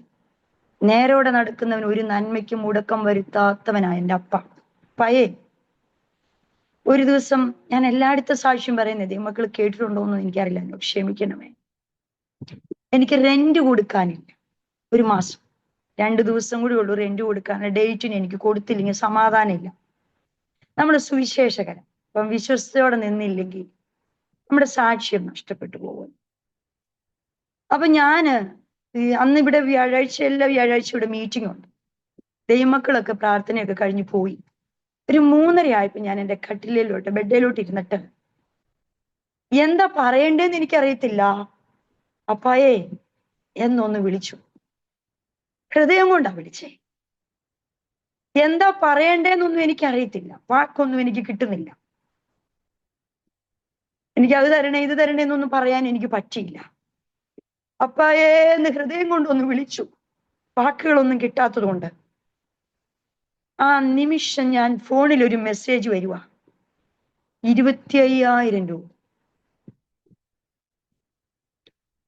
ഇന്നാ മോളെ എന്നും പറഞ്ഞു പോക്കറ്റിൽ നിന്ന് അപ്പൻ എടുത്തു തരുന്നു. ഈ 35 ലക്ഷം രൂപയും കടം വീടിയത് അങ്ങനെയാട്ടോ. ഞാൻ എൻ്റെ മക്കളുടെ കൈ പിടിച്ചിട്ട് ഈ പായലിരുന്ന് കരയും. ഒരിടത്തും എനിക്ക് അതില്ലേ ഇതില്ലേ എന്ന് പറഞ്ഞു വിട്ടിട്ടില്ല. ദാരിദ്ര്യം പറയാനല്ല അപ്പ നമ്മളെ വിളിച്ചിരിക്കുന്നത്, സൽഗുണം ഘോഷിക്കാനാ. ഹല്ലേലൂയ. അന്ധകാരത്തിൽ നിന്ന് അത്ഭുത പ്രകാശത്തിലേക്ക് വിളിച്ചവന്റെ സൽഗുണം ഘോഷിപ്പാൻ തിരഞ്ഞെടുക്കപ്പെട്ട രാജകീയ പുരോഹിതമാർഗം അല്ലേ? അപ്പൊ നമ്മൾ ആരാ? വിശുദ്ധ ജനമാ. ഹല്ലേലൂയ. എനിക്ക് അതില്ല ഇതില്ല എന്ന് പറയണ ആ സമയം മതി. അപ്പായേന്ന് ഹൃദയം കൊണ്ടൊന്ന് വിളിച്ചാ മതി. മകനായാ മതി കേട്ടോ, മകളായാ മതി. ദാസൻ അല്ലേ? യജമാനൻ ശിശുവായിരിക്കുന്നത്രയും കാലം ദാസനേക്കാൾ ഒട്ടും വിശേഷത ഉള്ളവനല്ല. ദാസ്യത്തിന്റെ ആത്മാവ് വന്നിട്ടിരിക്കുക. അതാ നമ്മുടെ വിഷയത്തിന് വിടുതലില്ലാണ്ടിരിക്കുന്നു. ദാസ്യത്തിന്റെ ആത്മാവ് ഭരിക്കുക. നമ്മൾ ആ ദാസ്യത്തിന്റെ ആത്മാവിനെ പുറത്താക്കുകയും ഇരുട്ടിന്റെ ശക്തിയെ വിട്ടുപോകട്ടെ. നമ്മുടെ ഹൃദയത്തിൽ നിന്നാണ് വിട്ടുപോകുന്നത്. നമ്മുടെ ഹൃദയത്തിൽ നിന്ന് പോയി കഴിയുമ്പോൾ നമ്മുടെ ഭവനത്തിൽ നിന്ന് പോകും. തികഞ്ഞ ദൈവസ്നേഹം ഭയത്തെ പുറത്താക്കി കളയും. ദൈവവുമായിട്ടുള്ളൊരു തികവിലേക്ക് വരണം. തികവിലേക്ക്. എൻ്റെ അപ്പ അറിയാതെ ഒന്നുമില്ല. ഒറ്റ നിമിഷം പോരെ എൻ്റെ ബാധ്യതയിൽ നിന്ന് എന്നെ വിടുവിക്കാൻ, എൻ്റെ രോഗത്തിൽ നിന്ന് എന്നെ പുറത്തു കൊണ്ടുവരാൻ, എൻ്റെ കുഞ്ഞുങ്ങളെ വിടുവിക്കാൻ, എൻ്റെ വിഷയത്തിന് പരിഹാരം തരാൻ എൻ്റെ അപ്പയ്ക്ക് ഒറ്റ നിമിഷം മതി. വിശ്വസിക്കുന്നവരാൽ ഈ അടയാളം നടക്കും. വിശ്വാസത്താൽ. മാർത്തോട് തന്നെ പറഞ്ഞേ, വിശ്വസിച്ചാൽ നീ ദൈവത്തിന്റെ മഹത്വം കാണും. അതേപോലെ തന്നെ ഞാന് റെന്റൊക്കെ കൊടുത്തു. എനിക്കൊരു ചെറിയ വിഷയം. അപ്പൊ ഞാനിങ്ങനെ അടുക്കളയിൽ ജോലി ചെയ്തുകൊണ്ടിരിക്കുക. രാവിലെ ഞാനിങ്ങനെ കണക്ക് കൂട്ടുക. അപ്പയേ എനിക്കൊരു 5,000 രൂപ വേണമല്ലോ. നിങ്ങൾ അപ്പായോട് സംസാരിക്കാറുണ്ടോ? ഇന്ന് മുതൽ സംസാരിക്കാൻ പോവുക. പെട്ടെന്ന് എൻ്റെ ഫോണിൽ ഒരു മെസ്സേജ്, 5,000 രൂപ. ഒരു ആന്റിയോ, സിനിക്ക് തരാൻ വേണ്ടി വേണ്ട എൻ്റെ ഫ്രണ്ട് തന്നതാട്ടോ. ഞാൻ ആരോടും പറഞ്ഞു, അപ്പായേ ഞാൻ കണക്ക് കൂട്ടിയച്ചാ പറഞ്ഞു, എനിക്കൊരു 5,000 രൂപ വേണം. എൻ്റെ കൂടെ നടക്കുന്ന ഒരപ്പായ, അനുഭവത്തിൽ നിന്നാ പറയുന്നത് കേട്ടോ. എന്നിട്ട് ഞാനിവിടെ നെടുമ്പാട് വീണ് കിടക്കുകയാണ്. രണ്ടാമത്തെ ആഴ്ചയായി. ഞാൻ പറഞ്ഞപ്പാ ഞായറാഴ്ച എനിക്ക് വിശുദ്ധ ദിവസം പോയി സാക്ഷ്യം പറയണം. എൻ്റെ മുഴ മാറണേ എന്ന് പറയാനാ, എൻ്റെ അപ്പൻ എനിക്ക് സൗഖ്യം തന്നു എന്ന് പറയാനാ ഞാൻ എഴുന്നേറ്റ് നിൽക്കുന്നത്. എനിക്ക് പറഞ്ഞേ പറ്റത്തുള്ളൂ. ഞായറാഴ്ച ഞാൻ വിശുദ്ധ ദിവസം പോയപ്പോൾ എൻ്റെ അപ്പ എനിക്ക് സൗഖ്യം തന്നു എന്ന് പറയാനാ ഞാൻ എഴുന്നേറ്റ് നിന്നേ. എനിക്ക് സൗഖ്യം തന്നു. 4ാമത്തെ പ്രാവശ്യമാ. എത്രയോ പ്രാവശ്യം രോഗിയാക്കി കിടത്താൻ പിശാച് വാതിക്ക് വന്നു. വാതിക്കലല്ല, അകത്ത് കയറി ശരീരത്തിൽ വെളിപ്പെട്ടു. ഞാൻ ദർശനം കണ്ടിട്ടുണ്ട്. എനിക്ക് ക്യാൻസർ. ഒരമ്മച്ചി വന്നിട്ട് എന്നോട് പറയാ, സിനി എനിക്ക് ക്യാൻസറാണ്. ഞാൻ അമ്മച്ചിയോട് പറയാ, അമ്മച്ചി എന്തിനാ വിഷമിക്കുന്നേ? എനിക്കും ക്യാൻസർ ആയിരുന്നു, എൻ്റെ അപ്പ എനിക്ക് വിടുതൽ തന്നു. അപ്പൊ എത്രയോ പ്രാവശ്യം വന്നു കാണും അല്ലേ? ആ കൈ വെച്ചെന്നു പ്രാർത്ഥിക്കുക. അപ്പയുടെ നാമത്തിൽ ആ രോഗാത്മാവിനെ യേശുപ്പയുടെ നാമത്തിൽ ശാസിക്കുക, വിട്ടുപോകാൻ കൽപ്പിക്കുക. ഞാനിപ്പോൾ ആത്മാവിൽ ഒരു കാഴ്ച കാണുക. സ്കിന്നിൽ അലർജി ആയിട്ടുള്ള ഒരാളുടെ അലർജി മാറുന്നതായിട്ട് ദൈവത്തിന്റെ ആത്മാവിനെ കാണിക്കും. ആരാണേലും അസൗഖ്യമായിട്ട് എടുത്തു. ദൈവത്തിന്റെ ആത്മാവ് നിമിഷം തൊട്ടു കേട്ടോ. സൗഖ്യമായി സൗഖ്യമായിട്ടെടുത്തു യേശുപ്പയുടെ നാമത്തിൽ.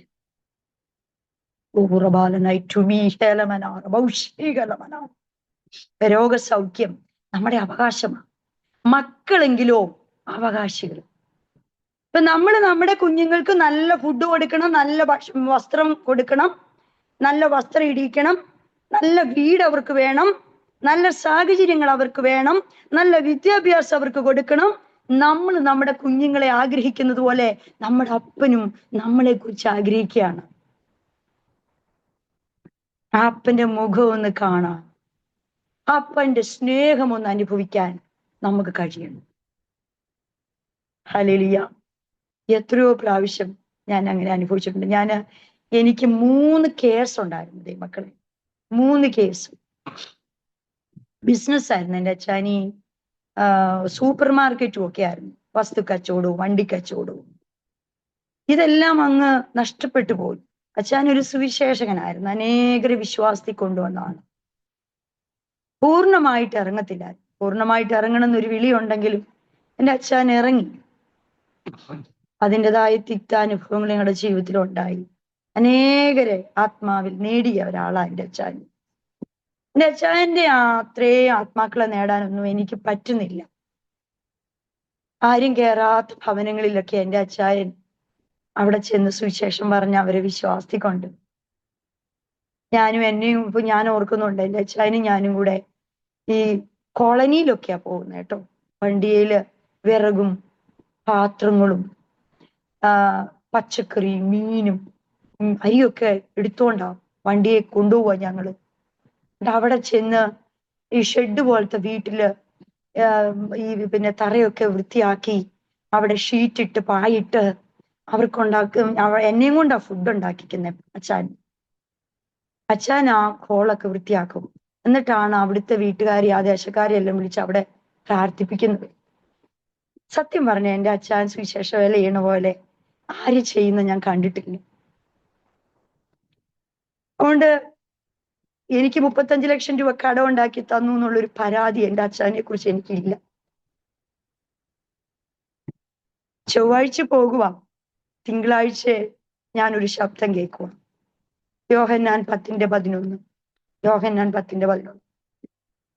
ഞാൻ കർട്ടനൊന്ന് മാറ്റിയിട്ട് പതുക്കെ വേദപുസ്തകം എടുത്ത് നോക്കി. അറിയാമെങ്കിലും അറിയത്തില്ലായിരുന്നു. നല്ല ഇടയൻ ആടുകൾക്ക് വേണ്ടി ജീവനെ കൊടുക്കുന്നു. അനേകർക്ക് വേണ്ടിയിട്ട്. രാത്രി 1 മണിക്കൊക്കെ 2 മണിക്കൊക്കെ വീട്ടിൽ കയറും. വീടുകളിൽ പ്രശ്നമാണ്. ഈ വിശ്വാസത്തിൽ കൊണ്ടുവന്ന വീടുകളിലെല്ലാം ചിലപ്പോൾ അവര് വഴക്കൊക്കെ ഇട്ടിട്ട് അച്ഛനെ വിളിക്കും. വിനോദ് ബ്രദറെ ഓടി വാ എന്നൊക്കെ പറഞ്ഞ് വിളിക്കും. അച്ഛൻ ഓടിച്ചെല്ലും. എന്നെയും പിള്ളേരെയും കൊണ്ടൊന്നും പോവാൻ സമയം കിട്ടത്തില്ല. ചിലപ്പോ അച്ഛൻ പോവും. 1 മണിക്കും 2 മണിക്കൊക്കെയാ വരുന്നേ. വിഭാവം അവിടെ ചെന്ന് അവിടുത്തെ പ്രശ്നമൊക്കെ മാറ്റിയിട്ട് വരുവത്തേന് അവിടുത്തെ പിശാച് വന്നിട്ട് എൻ്റെ അടുത്തായിരിക്കും കയറുന്നത്. പിന്നെ അച്ഛൻ വന്നു കഴിയുമ്പോ അച്ഛനെ സമാധാനം കൊടുക്കാതെ വഴക്കിടുവോ. ഞാൻ ഇപ്പോഴാ സുബോധം വന്നത്തേന് ആള് പോയി.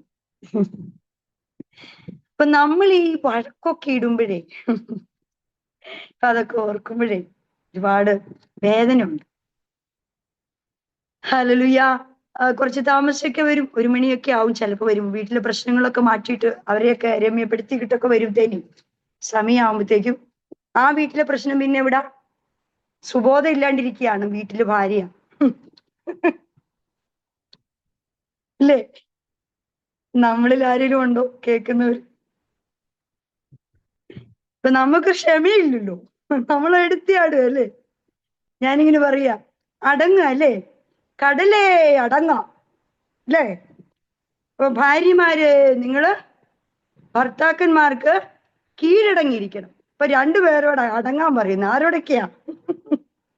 നമ്മളോടും കടലിനോടും അല്ലേ? നമ്മളങ്ങ് നിൽക്കുമല്ലയോ?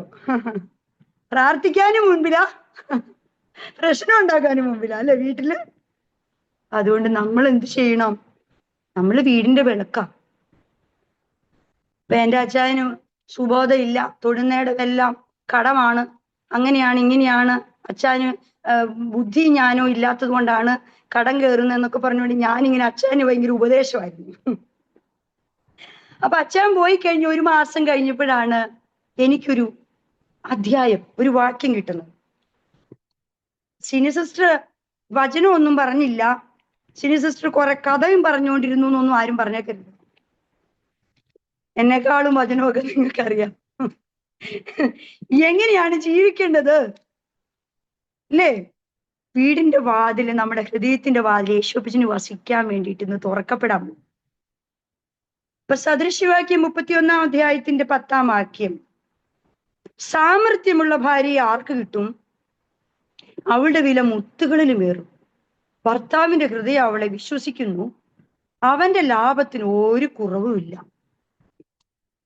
പോയി കഴിഞ്ഞ് 2 മാസം കഴിഞ്ഞപ്പോഴാണ് ഈ വാക്യം കിട്ടുന്നത്. അപ്പൊ എന്റെ അച്ഛന് ലാഭം ഇല്ലാതിരുന്നത് എന്നാ കാര്യം? എന്തായിരുന്നു? ദൈവദാസിമാർക്ക് മനസ്സിലായോ? നമ്മൾ സമ്മതിച്ചേ മതിയാവത്തുള്ളൂ, നമ്മളത് ഏറ്റെടുത്തേ മതിയാവത്തുള്ളൂ, ഇല്ലേ? അപ്പം സാമർത്ഥ്യം എന്തുവാ? ഒന്ന് പറയുമ്പോ 10 പറയുന്നതാണോ സാമർത്ഥ്യം? സാമർത്ഥ്യം അതാണോ? ഇല്ല അല്ലേ? സാമർത്ഥ്യമുള്ള ഭാര്യ ആർക്ക് കിട്ടൂലേ? അവളുടെ വില മുത്തുകളിലുമേറും. ഹല്ലേലൂയ! ഒരു വിലയേറിയ മുത്തിനേക്കാളും വില മതിപ്പുള്ളവളാണ് സാമർത്ഥ്യമുള്ളവൾ. ഹല്ലേലൂയ! ഒരു പൈശാചിക ശക്തി, ഒരു ഇരുട്ടിന്റെ വ്യാപാരം, ഒരു വഴക്കാളി പിശാച്, ഒരു ദാരിദ്ര്യത്തിന്റെ പിശാച് എന്റെ വീട്ടിലോട്ട് കയറരുത്. രക്ഷ എന്ന മതിൽ, സ്തുതി എന്ന വാതിൽ കെട്ടുകയാണ് രാവിലെയും വൈകിട്ടും. ഹല്ലേലൂയ! പിന്നെ ദാരിദ്ര്യം ഉണ്ടാവൂ? പിന്നെ രോഗം, പൈശാചിക വ്യാപാരം കയറി വരുവോ? ഇതെല്ലാം ഒരാത്മാവാ. കടം ഉണ്ടെങ്കിൽ ഓർത്തോണം, അതിന്റെ പിന്നിൽ ഒരു ദുരാത്മാവാതേ മക്കളെ. നീതിമാന്മാർ നീതികേടിലോട്ട് കൈനീട്ടാതിരിക്കേണ്ടതിന് നീതിമാന്റെ അവകാശത്തിന്റെ മേൽ ദുഷ്ടന്റെ ചെങ്കോൽ ഇരിക്കത്തില്ല. അവന്റെ ചെങ്കോൽ ഉള്ളത് കൊണ്ടാണ് കടമുള്ളത്. അവന്റെ ചെങ്കോലിനെ ഒന്ന് ഒട്ടിച്ചു കളഞ്ഞേ ആത്മാവില്. അവൻ വാഴുക നമ്മുടെ വീട്ടില്, ശൂന്യതയിട്ട്, രോഗമിട്ട്, വേദനയിട്ട്, സങ്കടമിട്ട്. ഹല്ലേലൂയ! നമുക്ക് പോരാട്ടോ യുദ്ധമൊക്കെ ഉള്ളത് മനുഷ്യരോടല്ല, പൈശാചിക ശക്തികളോട്. നമ്മളെ വേദനിപ്പിക്കുന്നുണ്ടെങ്കിൽ അതിന്റെ പിന്നിൽ ഒരു വ്യാപാരമുണ്ട്. ഹല്ലേലൂയ! ഇത് കണ്ടുപിടിക്കാൻ നമ്മൾ ആത്മാവിൽ കാണുമ്പോഴാണ് ഇത് അറിയുന്നത്. എനിക്ക് നല്ല അനുഭവം ഉള്ളതുകൊണ്ടായി പറയുന്നത്. ഒരു ദിവസം മരണം, ഞാൻ മരിക്കാൻ പോകും, അറ്റാക്ക് വരുന്ന പോലെ ഈ കഴിഞ്ഞ മാസം. അപ്പൊ ഞാനിങ്ങനെ വിചാരിച്ചു, ദൈവമേ, ഞാൻ വാടക വീട്ടിലാണ് താമസിക്കുന്നത്, നല്ലൊരു വീട്. അപ്പം ഈ ചെറിയ ഹോസ്പിറ്റലിന്റെ അടുത്താണ് ഞാൻ താമസിക്കുന്നത്, KM ചെറിയ ഹോസ്പിറ്റലിൽ. അപ്പം ഈ വീട്ടിന് ഇവിടെ ഞാൻ വിചാരിച്ചു, ദൈവമേ, എനിക്ക് എന്തെങ്കിലും സംഭവിച്ചാല് ഈ വീടിന്റെ ഡോറൊക്കെ പൊളിക്കണല്ലോ. ഞാനിങ്ങനെ റെഡി ആയിട്ട് കിടക്കുകയാണ്. ഭർത്താപ്പച്ചൻ ഇപ്പൊ എടുക്കും എന്നെ. ഞാൻ പറഞ്ഞു, അപ്പായെ, എന്നെ എടുക്കുമ്പോ ഈ വീട്ടുകാർക്കൊന്നും ഒരു വിഷമം വരരുത്. അവരുടെ വീടൊന്നും, ഞാനൊരു സുവിശേഷകയാ, ഞാനൊരു ദൈവദാസിയാ. ഞാന് മരണം മുഖാമുഖം കാണുക. അപ്പോൾ ഞാൻ യേശുപ്പച്ചന്റെ രക്തം, ഞാൻ ആ ക്രൂശിന്റെ ചോട്ടിലോട്ട് പോകുക. അപ്പായുടെ പാദത്തിൽ നിന്നൊഴുകുന്ന രക്തം എന്റെ ശിരസ് മുതൽ ഉള്ളങ്കാല് വരെ ഒഴുകട്ടെ എന്ന് ഞാൻ പറയുക. എന്റെ അപ്പായുടെ രക്തം എന്റെ ശിരസിലൂടെ ഒഴുകുക, എന്റെ ശരീരത്തിലൂടെ ഞാൻ കാണും. പെട്ടെന്ന് ഈ മരണദൂതൻ എന്നെ വിട്ടങ്ങ്. അന്ന് പിറ്റേ ദിവസം ഞാൻ കേൾക്കുന്നു, ഇവിടെ അടുത്ത്, ഇതിന്റെ തൊട്ടടുത്തുള്ള ഒരു അങ്കിളിന്റെ ജീവനെ കൊണ്ടാണ്.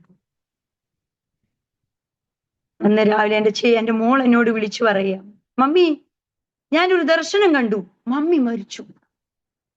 മമ്മി യേശുപ്പച്ചന്റെ സന്നിധി പോയി. ഞാൻ ഈ ഹോളിലിരുന്ന് കരയുക, എന്റെ മമ്മി പോയല്ലോ, എനിക്കിനി ആരാ ഉള്ളേന്നും പറഞ്ഞ് അവള് കരയാ. അപ്പൊ എനിക്ക് തോന്നിയതാണോ? മക്കള് പറ. ആ മരണദൂതൻ എന്നെ കൊണ്ടുപോകാൻ വന്നത്. എന്റെ അപ്പ എന്നെ വിട്ടുകൊടുത്തില്ല. അപ്പയുടെ രക്തം. ഈ കഴിഞ്ഞിടയ്ക്ക് ഒരു സംഭവം, നമ്മളിങ്ങനെ സംസാരിക്കുന്ന പോലെയാ കേട്ടോ. ഞാൻ വലിയ പ്രാസംഗികയൊന്നുമല്ല. എന്റെ ദൈവമക്കളോട് സംസാരിച്ചുകൊണ്ടിരിക്കുക. നിങ്ങൾക്ക് മനസ്സിലാകുന്നുണ്ടെന്ന് ഞാൻ വിശ്വസിക്കുന്നു. എന്റെ ആങ്ങള പാസ്റ്റർ ഈ കഴിഞ്ഞ ആഴ്ച ഇവിടെ വന്നേ. ഞാനും ആങ്ങളെയും കൂടെ ഭയങ്കര സംസാരം. അപ്പൊ ഒരു ആള് ഈ പൗലോസ് പറഞ്ഞു, ആ ചെമ്പ് പണിക്കാരനായ അലക്സാണ്ടർ എനിക്ക് വളരെ ദോഷം ചെയ്തു. അവൻ ദൂഷണം പറയാൻ പഠിക്കാതിരിക്കേണ്ടതിന് ഞാൻ അവനെ സാത്താൻ ഏൽപ്പിച്ചു കൊടുത്തല്ലയോ, തിമത്യോസിന്റെ ലേഖനത്തില്. ഞാൻ ഒരാളുടെ കുറ്റം പറയുക എന്റെ ആങ്ങളയോട്. ഞാൻ എന്റെ ആങ്ങളോട് പറയുക, എടാ എനിക്ക് വളരെ ദുഃഖം ഉണ്ടാക്കിയില്ലോടാ. പരാതി പറയാ. വിഷമൊക്കെ പറഞ്ഞു. എന്റെ ആങ്ങള പറഞ്ഞു, അങ്ങനെ ഒന്നും പറയല്ലേ, പിശാച് ജയമെടുക്കും, അങ്ങനെയൊക്കെ പറഞ്ഞു. പെട്ടെന്ന് എനിക്ക് സുബോധം വന്നു.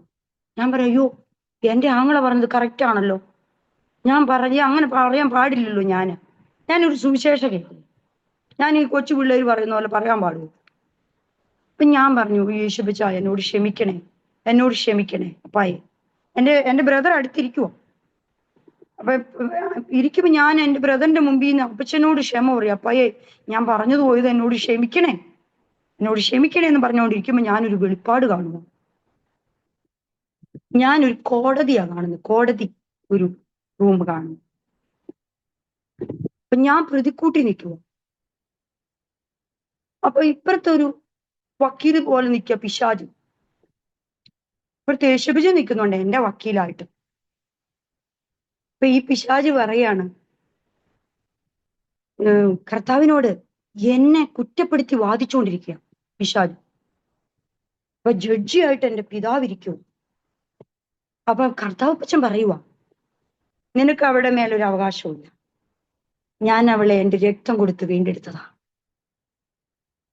അപ്പൊ ഞാൻ കാണുക ആ പൈശാചിക ശക്തി ഒരു വക്കീലിന്റെ രൂപത്തില് തല താഴ്ത്തി പരാജയപ്പെട്ട് എന്റെ വീട്ടിൽ നിന്ന് ഇറങ്ങി പോവുക. ആ സെക്കൻഡില് എന്റെ ഹൃദയം ഫ്രീ ആയി. ഏത് വേദനയിലാണോ, ആരെയാണോ ഞാൻ പരാതി പറഞ്ഞുകൊണ്ടിരുന്നത്, ആ സംഭവമേ ഞാൻ അങ്ങ് മറന്നു. ഒരാഴ്ചയും കൊണ്ട് ഞാൻ ആ വേദനയും കൊണ്ട് നടക്കുവായിരുന്നു. ഇത് നമ്മുടെ അപ്പച്ചൻ നമുക്ക് വേണ്ടി ചെയ്യുന്നത്. സുവിശേഷകയാന്നും പറഞ്ഞ് ഞാന് ഈ കുറ്റവും കുറവും ഒന്നും പറയത്തില്ല എന്നാണോ? വേദനിച്ചാൽ പറഞ്ഞു പോകുക അല്ലെ, പക്ഷെ പറയാൻ പാടില്ല. അപ്പച്ചന് വേദനയല്ലേ അല്ലേ? അനേകരെ രക്ഷയിലേക്ക് നടത്തുന്ന ഒരാളാണ്. അനേകരെ ഈ പ്രകാശത്തിലേക്ക് നടത്തുന്ന ഞാന് അപ്പായുടെ മുമ്പിൽ ഇരുന്ന് പരാതി പറഞ്ഞ അപ്പൊ എന്തു ചെയ്യും? എന്ത് വേദനയായിരിക്കും. പിശാചിരുന്ന് വാദിക്കുക. വേണ്ടേ, അവള് വേണ്ടേ അനേകരെ ഉപദേശിക്കുന്നവള് ഇരുന്ന് പരാതി പറഞ്ഞു. എന്റെ ബ്രദർ പറഞ്ഞപ്പോള്, ഞാൻ പറഞ്ഞതൊക്കെ കറക്റ്റ് ആണെന്ന് പറഞ്ഞുകൊണ്ടിരുന്നായിരുന്നെങ്കിൽ പിശാച് പോകുമായിരുന്നോ? ഞാൻ അവിടെ എന്നെ തന്നെ താഴ്ത്തി, യേശുപ്പ എന്നോട് ക്ഷമിക്കണേ. ആ മനുഷ്യൻ പറഞ്ഞതുപോലെ അല്ല. ആ മനുഷ്യന് അറിവില്ല, എന്തേലും പറഞ്ഞോട്ടെ. നിങ്ങളിൽ ഒരുവന് ജ്ഞാനം കുറവാണെങ്കിൽ അവതാര്യമായി തരുന്ന ദൈവത്തോട് പ്രാർത്ഥിക്കട്ടെ. ആ വ്യക്തിക്ക് വേണ്ടി പ്രാർത്ഥിക്കാനല്ലാതെ ആ വ്യക്തിയെ കുറ്റം വിധിക്കാനോ മാറ്റി നിർത്താനോ നമുക്ക് അനുവാദമില്ല. ഹല്ലേലൂയ. സംസാരിക്കുവാണെങ്കിൽ ഒരുപാട് സംസാരിച്ചത് പോകുവാനേ. നമുക്ക് യോഹന്നാൻ സുവിശേഷം 11 വരാം. ഇവിടെ കർത്താവ് പറയാണ്, കർത്താപ്പച്ചന്റെ അടുത്ത് വന്നപ്പോൾ 11 അധ്യായം, കർത്താവിന് ആ ലാസർ ദീനമായി കിടക്കുന്നു അല്ലേ? ലാസർ ആയിരുന്നു ദീനമായി കിടന്നത്. ആ സഹോദരിമാർ അവന്റെ അടുക്കൽ ആളയച്ചു, കർത്താവേ നിനക്ക് പ്രിയനായവൻ ദീനമായി കിടക്കുന്നു എന്ന് പറയിച്ചു. യേശു അത് കേട്ടിട്ട്, ഈ ദീനം മരണത്തിനായിട്ടല്ല, ദൈവപുത്രൻ മഹത്വപ്പെടേണ്ടതിന് ദൈവത്തിന്റെ മഹത്വത്തിനായിട്ട് അത്രേ എന്ന് പറഞ്ഞു. യേശു മാർത്തയെയും അവളുടെ സഹോദരിയെയും ലാസറിനെയും സ്നേഹിച്ചു. എന്നിട്ടും അവൻ ദീനമായി കിടക്കുന്നു എന്ന് കേട്ടാറേ താൻ അന്ന് ഇരുന്നിരുന്ന സ്ഥലത്ത് 2 ദിവസം പാർത്തു. പെട്ടെന്ന് ഓടിപ്പോയില്ല. പിതാവിന്റെ നാമമഹത്വം എടുക്കാനുള്ള ഒരു കാര്യമാണ്. അപ്പൊ പിതാവിന്റെ നാമമഹത്വം എടുക്കാൻ പോവുക അല്ലേ? യോഹന്നാൻ സുവിശേഷം 11 33 വാക്യം തൊട്ട് വായിക്കുമ്പോൾ യേശുപ്പച്ചന് എന്തുമാത്രം സ്നേഹം ഉണ്ടായിരുന്നു അതിന്റെ ആഴം കാണുന്ന ഒരു ഭാഗമാണ്. അവൾ കരയുന്നതും അവളോടുകൂടെ വന്ന യഹൂദന്മാർ കരയുന്നതും യേശു കണ്ടിട്ട് ഉള്ളം നൊന്ത് കലങ്ങി. അവനെ വച്ചത് എവിടെ എന്ന് ചോദിച്ചു. കർത്താവെ, വന്ന് കാണുക എന്ന് അവർ അവനോട് പറഞ്ഞു. യേശു കണ്ണുനീർ വാർത്തു. ആകയാൽ യഹൂദന്മാർ കണ്ടോ, അവനോട് എത്ര പ്രിയമുണ്ടായിരുന്നു എന്ന് പറഞ്ഞു. ഹല്ലേലൂയ. അപ്പോൾ എങ്ങനെയാണ് അവിടെ യേശുപ്പച്ചൻ അവരോട് സ്നേഹമുണ്ടായിരുന്നു എന്ന് യഹൂദന്മാര് കണ്ടത്? അപ്പച്ചൻ കരയാണ്, കർത്താപ്പച്ചൻ കരയാണ്. പിന്നെ മരിച്ചാൽ കരയുണ്ടായോ? വേറെപാടൊരു സങ്കടമല്ലേ? കരയാതിരിക്കാൻ പറ്റുമോ? ഹല്ലേലൂയ. ഞാൻ ഇന്ന് എൻ്റെ അച്ഛൻ അപ്പച്ചന്റെ സന്നിധിയില്ല. ഇന്ന് എൻ്റെ ഭർത്താവ് എൻ്റെ കാന്തനാ. എൻ്റെ അങ്കിളുമാരും എൻ്റെ സഹോദരന്മാരും എൻ്റെ ആന്റിമാരും സഹോദരിമാരൊക്കെ കുടുംബത്തെ അങ്ങ് സ്നേഹിച്ചോണം. കണ്ണുള്ളപ്പോ കണ്ണിന്റെ കാഴ്ച അറിയത്തില്ല. കണ്ണുള്ളപ്പോ കണ്ണിന്റെ കാഴ്ച അറിയത്തില്ല. എൻ്റെ അച്ഛനും ഞാനും കൂടെ ഉള്ളപ്പോ ഞങ്ങൾ രണ്ടുപേരുടെ മുഖത്തോട് മുഖം നോക്കിയ വഴക്കായിരുന്നു. അച്ഛൻ 1 പറയും, ഞാൻ 9 പറയും. ഞാൻ 1 പറയും, അച്ഛൻ 9 പറയും. ഭയങ്കര വഴക്കായിരുന്നു. ഭയങ്കര സ്നേഹവുമാ, ഭയങ്കര വഴക്കുവാ. പക്ഷെ ഇപ്പൊ ആരോട് അടിയിരുന്നു? സാധനമൊക്കെ മേടിച്ചുകൊണ്ട് വരും. 3-4 പ്രാവശ്യം ഓടിക്കുന്ന പാവത്തിന്. സുബോധം ഇല്ലാണ്ടാ സാധനം മേടിച്ചുകൊണ്ട് വരാൻ പറയുന്നത്. ഇന്ന് മക്കളോടൊന്ന് പറയാമോ? അവര് പറയും, മമ്മി വേണമെങ്കിൽ പോയി മേടിച്ചോണ്ട് പോവാം. ഉണ്ടോ? നമ്മുടെ അച്ഛന്മാര് ചെയ്യണ പോലെ ഒന്നും ആരും ചെയ്തു. നമ്മുടെ ഭാര്യയെ സ്നേഹിക്കുന്ന പോലെ വേറെ ആരും നമ്മളെ സ്നേഹിക്കത്തില്ല. നമ്മുടെ അപ്പ തന്നതാ നമ്മുടെ തുണയെ. സ്നേഹിക്കാൻ തുടങ്ങിക്കേ ദൈവികത വെളിപ്പെടും, ഇരുട്ട് മാറിപ്പോവും. ഹല്ലേലൂയ. ആ സ്നേഹത്തിന്റെ ഇടയിൽ ഒരു പൈശാചിക ശക്തിയും കയറും. ഇന്ന് പാവം അച്ഛനെ ഓർക്കുമ്പോ ഞാനിങ്ങനെ ഓർക്കും, ദൈവമേ, പാവത്തിനെ ഇട്ടുകൊണ്ട് അങ്ങോട്ടും ഇങ്ങോട്ടും ഓടിക്കുമായിരുന്നു. എന്ത് ചെയ്താലും കുറ്റവും കുറവും പറഞ്ഞുകൊണ്ട് നടക്കുമായിരുന്നു. ഇപ്പൊ ആരെയാ കുറ്റം പറയുന്നത്? ഇപ്പൊ വേണമെങ്കിൽ തന്നെ പോണം സാധനങ്ങളൊക്കെ മേടിക്കണമെങ്കിൽ. വണ്ടി ഓടിക്കാനും അറിയത്തില്ല. സ്കൂട്ടർ എനിക്ക് തോന്നുന്നു കുറെ പഠിപ്പിക്കാൻ നോക്കിയതാ, പഠിച്ചിട്ടില്ല, പേടിയാ. വണ്ടിയും പഠിക്കാൻ പറ്റുന്നില്ല. അതുകൊണ്ട് എൻ്റെ ദൈവമക്കള് കേൾക്കുന്നവരൊക്കെ ജീവിത പങ്കാളിക്ക് വില കൊടുത്തോണം കേട്ടോ. അവരെ പോലെ നമുക്ക് ആരും ഉണ്ട്. നമ്മുടെ അപ്പച്ചൻ കഴിഞ്ഞാൽ അവരാ വരുത്. എൻ്റെ സമയം കഴിഞ്ഞു. ദേവദാസി പറഞ്ഞ അല്പസമയം കൂടെ എടുത്തോണം. അതുകൊണ്ട് ഇവിടെ കർത്താവ് കരയുക. കർത്താപ്പച്ചന്റെ അവരോടുള്ള സ്നേഹം അവരെ പ്രകടിപ്പിക്കുകയാണ്. അപ്പം കരയാൻ പറ്റുമ്പോ കരയണം. ഒരു ഇപ്പം ഇവിടെ അടുത്ത് എനിക്കൊരു ഫ്രണ്ടുണ്ട്, ഒരു ഭാര്യയും ഭർത്താവും. അപ്പം ഭാര്യ അങ്ങ് വീണു. ഭർത്താവ് പറഞ്ഞ അവിടെ എങ്ങാനും കിടക്ക്, നോക്കിയൊക്കെ നടക്കണം. അപ്പൊ പുള്ളിക്കാരി വേഗം ചാടി എഴുന്നേറ്റിട്ട് കാലേലൊക്കെ മുറിവൊക്കെയാണ്. അപ്പൊ പറയുക, അപ്പൊ അത് കണ്ടപ്പോ, മുറിവ് കണ്ടപ്പോ അച്ഛനൊരു വിഷമം. അച്ഛൻ വിചാരിച്ചു ചുമ്മാ വീണതായിരിക്കും. അപ്പം പുള്ളിക്ക് വേദന, വിഷമം വന്നു, എന്നാലും പുറത്ത് കാണിക്കുന്നില്ല. ഇടയ്ക്കിടയ്ക്ക് നോക്കുന്നു. ഞാനിത് കണ്ടോണ്ടിരിക്കുക. ഭാര്യയുടെ കാലിന്റെ മുറിവ് ഇടയ്ക്കിടയ്ക്ക് ഇങ്ങനെ നോക്കിക്കൊണ്ടിരിക്കുകയാണ്. പുള്ളിക്കാരി അത് കഴുകി കയറി വരുക. അപ്പം അച്ഛായ, ഒരല്പ സ്നേഹം എന്നോട് വേണമല്ലോ. ഞാൻ വീണ് പിടിക്കണ്ട എന്നെ, പക്ഷെ ഒരു മനസ്സലിവ് എന്നോട് അല്പം അപ്പൊ അച്ഛൻ പറഞ്ഞു, നീ ഉരുണ്ട് വീണേന് ഞാൻ എന്തോ വേണം. പക്ഷെ ഈ പുള്ളിയുടെ ഹൃദയത്തിൽ നല്ല വേദനയുണ്ടെന്ന് ഞാൻ കണ്ടത്. ഞാൻ ഇവരെ രണ്ടുപേരും ശ്രദ്ധിച്ചുകൊണ്ടിരിക്കുക. ഞാനും പിടിക്കാൻ ഓടിച്ചെന്നില്ല. കാരണം എന്നാ, അച്ഛാന്റെ ഭാര്യ അച്ഛൻ പിടിക്കട്ടെ അല്ലേ വീഴുമ്പോ. അപ്പൊ അച്ഛനെ താങ്ങി എഴുന്നേൽപ്പിക്കാൻ വേണ്ടിയാണ് ഞാൻ മാറി നിന്നത്. പക്ഷെ എൻ്റെ അപ്പ എന്നെ ഒരു കാഴ്ച കാണിച്ചു. ഈ അച്ഛൻ ആ സിസ്റ്ററോടുള്ള സ്നേഹം. പുള്ളിക്കാരൻ ഓടിച്ചെന്ന് അകത്ത് ചെന്ന് ഓയിൽമെന്റ് ഒക്കെ എടുത്തോണ്ട് വന്നിട്ട് ഒരു കോട്ടനൊക്കെ എടുത്തോണ്ട് വന്ന് ക്ലീൻ ചെയ്ത് തേച്ചു കൊടുക്കുക. അപ്പം ഞാൻ നോക്കുമ്പോ പുള്ളിയുടെ കൈ ഇങ്ങനെ വിറയ്ക്കുക. അതുവരെ വിറയില്ല, വിറയ്ക്കുക. എന്നാ കാര്യം? ഭാര്യയുടെ ശരീരത്തിൽ ആ രക്തം വന്നപ്പോ പൊടിഞ്ഞപ്പോൾ ആ മനുഷ്യന്റെ ഹൃദയത്തിൽ പുറത്ത് കാണിക്കുന്നില്ല, ഈഗോയ. സ്നേഹമുണ്ട്, പുറത്ത് കാണിക്കുന്നില്ല. പുറത്ത് കാണിച്ച് ഞാൻ ചെറുതായി പോയാലും. ഞാൻ പറഞ്ഞ അച്ഛന് നല്ല സ്നേഹമുണ്ട്, അത് എനിക്കറിയാം. ഞാൻ അവിടെ രണ്ടുപേരും എന്ത് ചെയ്തു? അവര് രണ്ടുപേരെ സ്നേഹിപ്പിച്ചിട്ടാണ് ഞാൻ വീട്ടിൽ വന്നത്. അവരുടെ സ്നേഹം പുറത്ത്, ഭാര്യയ്ക്ക് സ്നേഹമുണ്ട് അച്ഛനോട്, അച്ഛന് സ്നേഹമുണ്ട് സിസ്റ്ററോട്. ഹല്ലേലൂയ. പുറത്ത് കാണിക്കുന്നില്ല.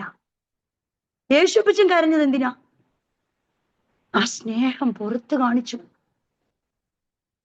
നമ്മളെല്ലാം അകത്ത് വെച്ചുകൊണ്ട് നടക്കുകയാണ്, പറയുടെ കീഴിൽ വെച്ച വിളക്ക് പോലെ. നമ്മൾ പറയുടെ കീഴിൽ വെച്ച വിളക്കല്ല, തണ്ടിന്മേൽ വെച്ച വിളക്ക്. എങ്കിലും നമ്മുടെ വീടിന്റെ ഇരുട്ട് മാറത്തുള്ളൂ. നമ്മൾ ആദ്യം വീടിന് വെളിച്ചമാകുക, പിന്നീട് വഴിവിളക്കായി മാറുക. അപ്പച്ചൻ പറയാ, ഞാൻ ലോകത്തിന്റെ വെളിച്ചമാകുന്നു, നിങ്ങൾ ലോകത്തിന്റെ വെളിച്ചമാകും. നിങ്ങൾ ഭൂമിയുടെ ഉപ്പാണ്. ഉപ്പ് കാരമില്ലാതെ പോയാൽ നിലത്തിട്ട് ചവിട്ടാനല്ലാതെ മറ്റൊന്നിനും ഉപകരിക്കുന്നില്ല. അപ്പൊ നിങ്ങളുടെ വാക്ക് ഉപ്പിനാൽ രുചി വരുത്തിയതും കൃപയോട് കൂടിയതുമായിരിക്കട്ടെ. അപ്പൊ ഉപ്പിനെ എന്താണ് കാണുന്നത്? വാക്കുകളെയാണ്. കാരമില്ലാത്തതല്ല, കാരമുള്ള ഉപ്പ്, കൃപയുള്ള വാക്കുകള്, ആശ്വസിപ്പിക്കുന്ന വാക്കുകള്, സമാധാനം തരുന്ന വാക്കുകള്, മുറിവേൽപ്പിക്കുന്ന വാക്കല്ല, ആശ്വസിപ്പിക്കുന്ന വാക്ക്. ഒരു 10 വർഷവും കൂടി ആയുസ് ദൈവം തരും.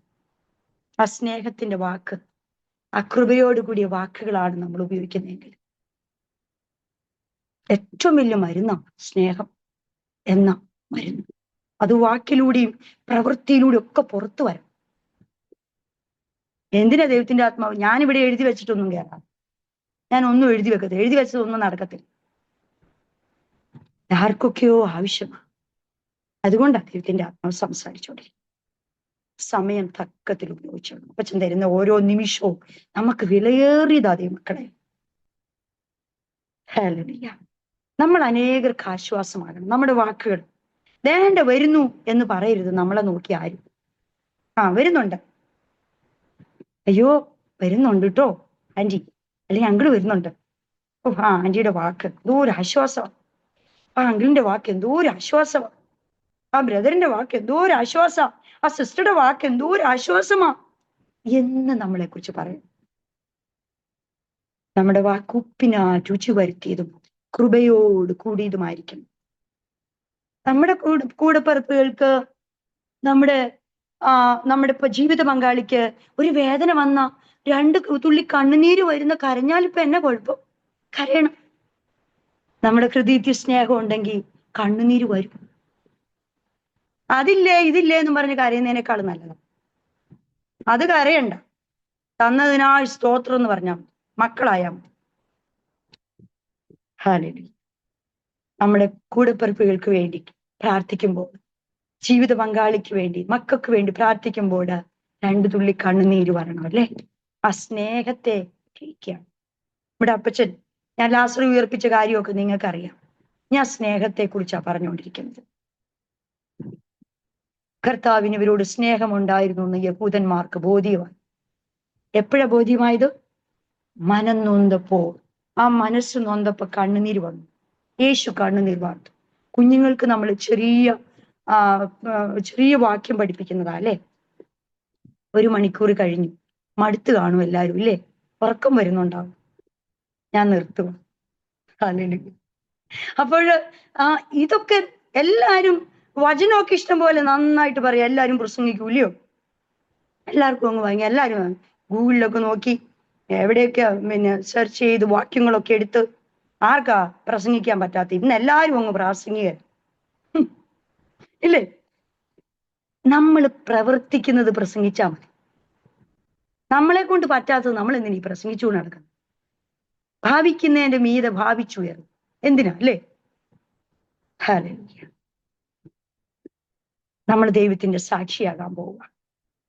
നാളെ തൊട്ട് അപ്പായുടെ സ്നേഹവും സൗരഭ്യവുമായിട്ട് നമ്മൾ ഇറങ്ങാൻ പോവാ. മറിയെ പോലെ ചില കുഷ്ഠരോഗികളുടെ വീട്ടിലൊക്കെയാ പോണേ.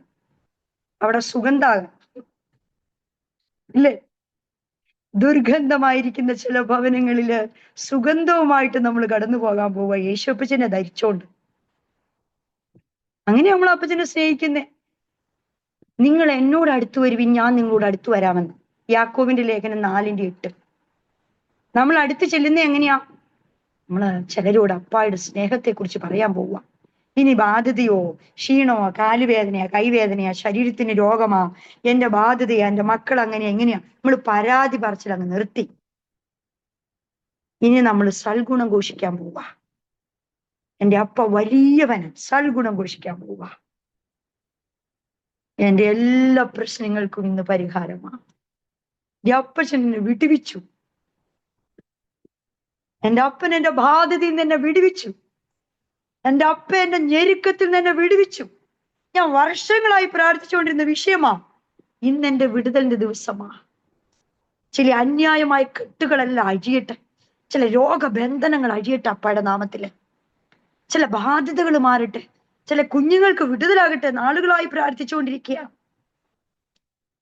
ആ നന്മയുടെ വാതിൽ അപ്പായുടെ നാമത്തിൽ ഓപ്പൺ ആകട്ടെ. നമ്മുടെ ഭവനം ഒരു വെളിച്ചമാകട്ടെ. മലമേലിരിക്കുന്ന പട്ടണം മറിഞ്ഞിരിപ്പാൻ കഴിയാത്തതുപോലെ നമ്മളൊരു വെളിച്ചമാകട്ടെ. നമ്മുടെ ഭവനം ഒരു വെളിച്ചമാകട്ടെ. ഹല്ലേലൂയ. മറിയേയും മാർത്തയെയും ലാസറിനെയും യേശു സ്നേഹിച്ചു. എന്നിട്ടും 2 ദിവസം വാർത്ത എടുത്ത് പാർത്തു. എന്നിട്ടാ പോയത്. എന്തിനാ താമസിക്കുന്നറിയാവോ? ഒരു മഹത്വം വെളിപ്പെടാനുണ്ട് നമ്മുടെ വീട്ടിൽ. ഒരു മഹത്വമാകാനുണ്ട്. നമ്മള് ഒരു സാക്ഷ്യമായി തീരാൻ പോവുക. നമ്മുടെ കുടുംബക്കാർക്ക്, നമ്മുടെ ദൈവസഭയില്, നമ്മുടെ ദേശത്ത് നമ്മളൊരു സാക്ഷ്യമാകാൻ പോവുക. നാറ്റം വെച്ച ചില വിഷയങ്ങൾക്ക് വിടുതലാകാൻ പോവുക. ഇതിനായിരുന്നല്ലോ എന്റെ ഹൃദയം ഇത്രത്തോളം വേദനിച്ചത് എന്ന് പറയത്തക്ക വണ്ണം ദൈവത്തിന്റെ പ്രവൃത്തി വെളിപ്പെടാൻ പോവുക. ചുമ്മാ പറയുവല്ല കേട്ടോ. ഹല്ലേലൂയ. ചില ഇരുട്ട് മാറിപ്പോകുന്നത് ആത്മാവി കാണുക. ഇരുട്ട് മാറിപ്പോട്ടെ അപ്പാടെ നാമത്തിൽ. യേശുപ്പച്ചനെ ധരിക്കുമ്പോൾ, ക്രിസ്തു നമ്മുടെ ഉള്ളത്തിൽ വസിക്കുമ്പോൾ നമ്മൾ വെളിച്ചമാവുക, നമ്മുടെ വീട് വെളിച്ചമാവുക, നമ്മുടെ ദേശം വെളിച്ചമാകുക. ഹല്ലേലൂയ. ദൈവത്തിന്റെ വലിയ പ്രവൃത്തി നമ്മുടെ ജീവിതത്തിൽ വെളിപ്പെടട്ടെ. അനേകർക്ക് നമ്മൾ ആശ്വാസമാകട്ടെ. നമ്മൾ കടന്നു പോകുന്ന ദൈവസഭയ്ക്ക് നമ്മളൊരു അനുഗ്രഹമാകണം, ഒരു നെടുന്തൂണാകണം. ഹല്ലേലൂയ. ഇവിടെ അഭിഷിക്തന്മാർക്ക് നമ്മളൊരു ആശ്വാസമാകണം. ഹല്ലേലൂയ. ആലയത്തിൽ നിന്നൊരു നന്മ നമ്മുടെ ഭവനത്തിലേക്ക് ഒഴുകണം. ആത്മാവിലൊന്ന് കണ്ടേ. ആ നന്മയുടെ ആ ഒരു തോടുണ്ടല്ലോ, ആ ഒരു ഉറവുണ്ടല്ലോ, അതിന്റെ തടസ്സമെല്ലാം മാറി ആത്മാവിൽ ആ നന്മയുടെ ആ ഒരു ഉറവ് നമ്മുടെ ഭവനത്തിലേക്ക് ഒഴുകുക. ശൂന്യത മാറിപ്പോയി.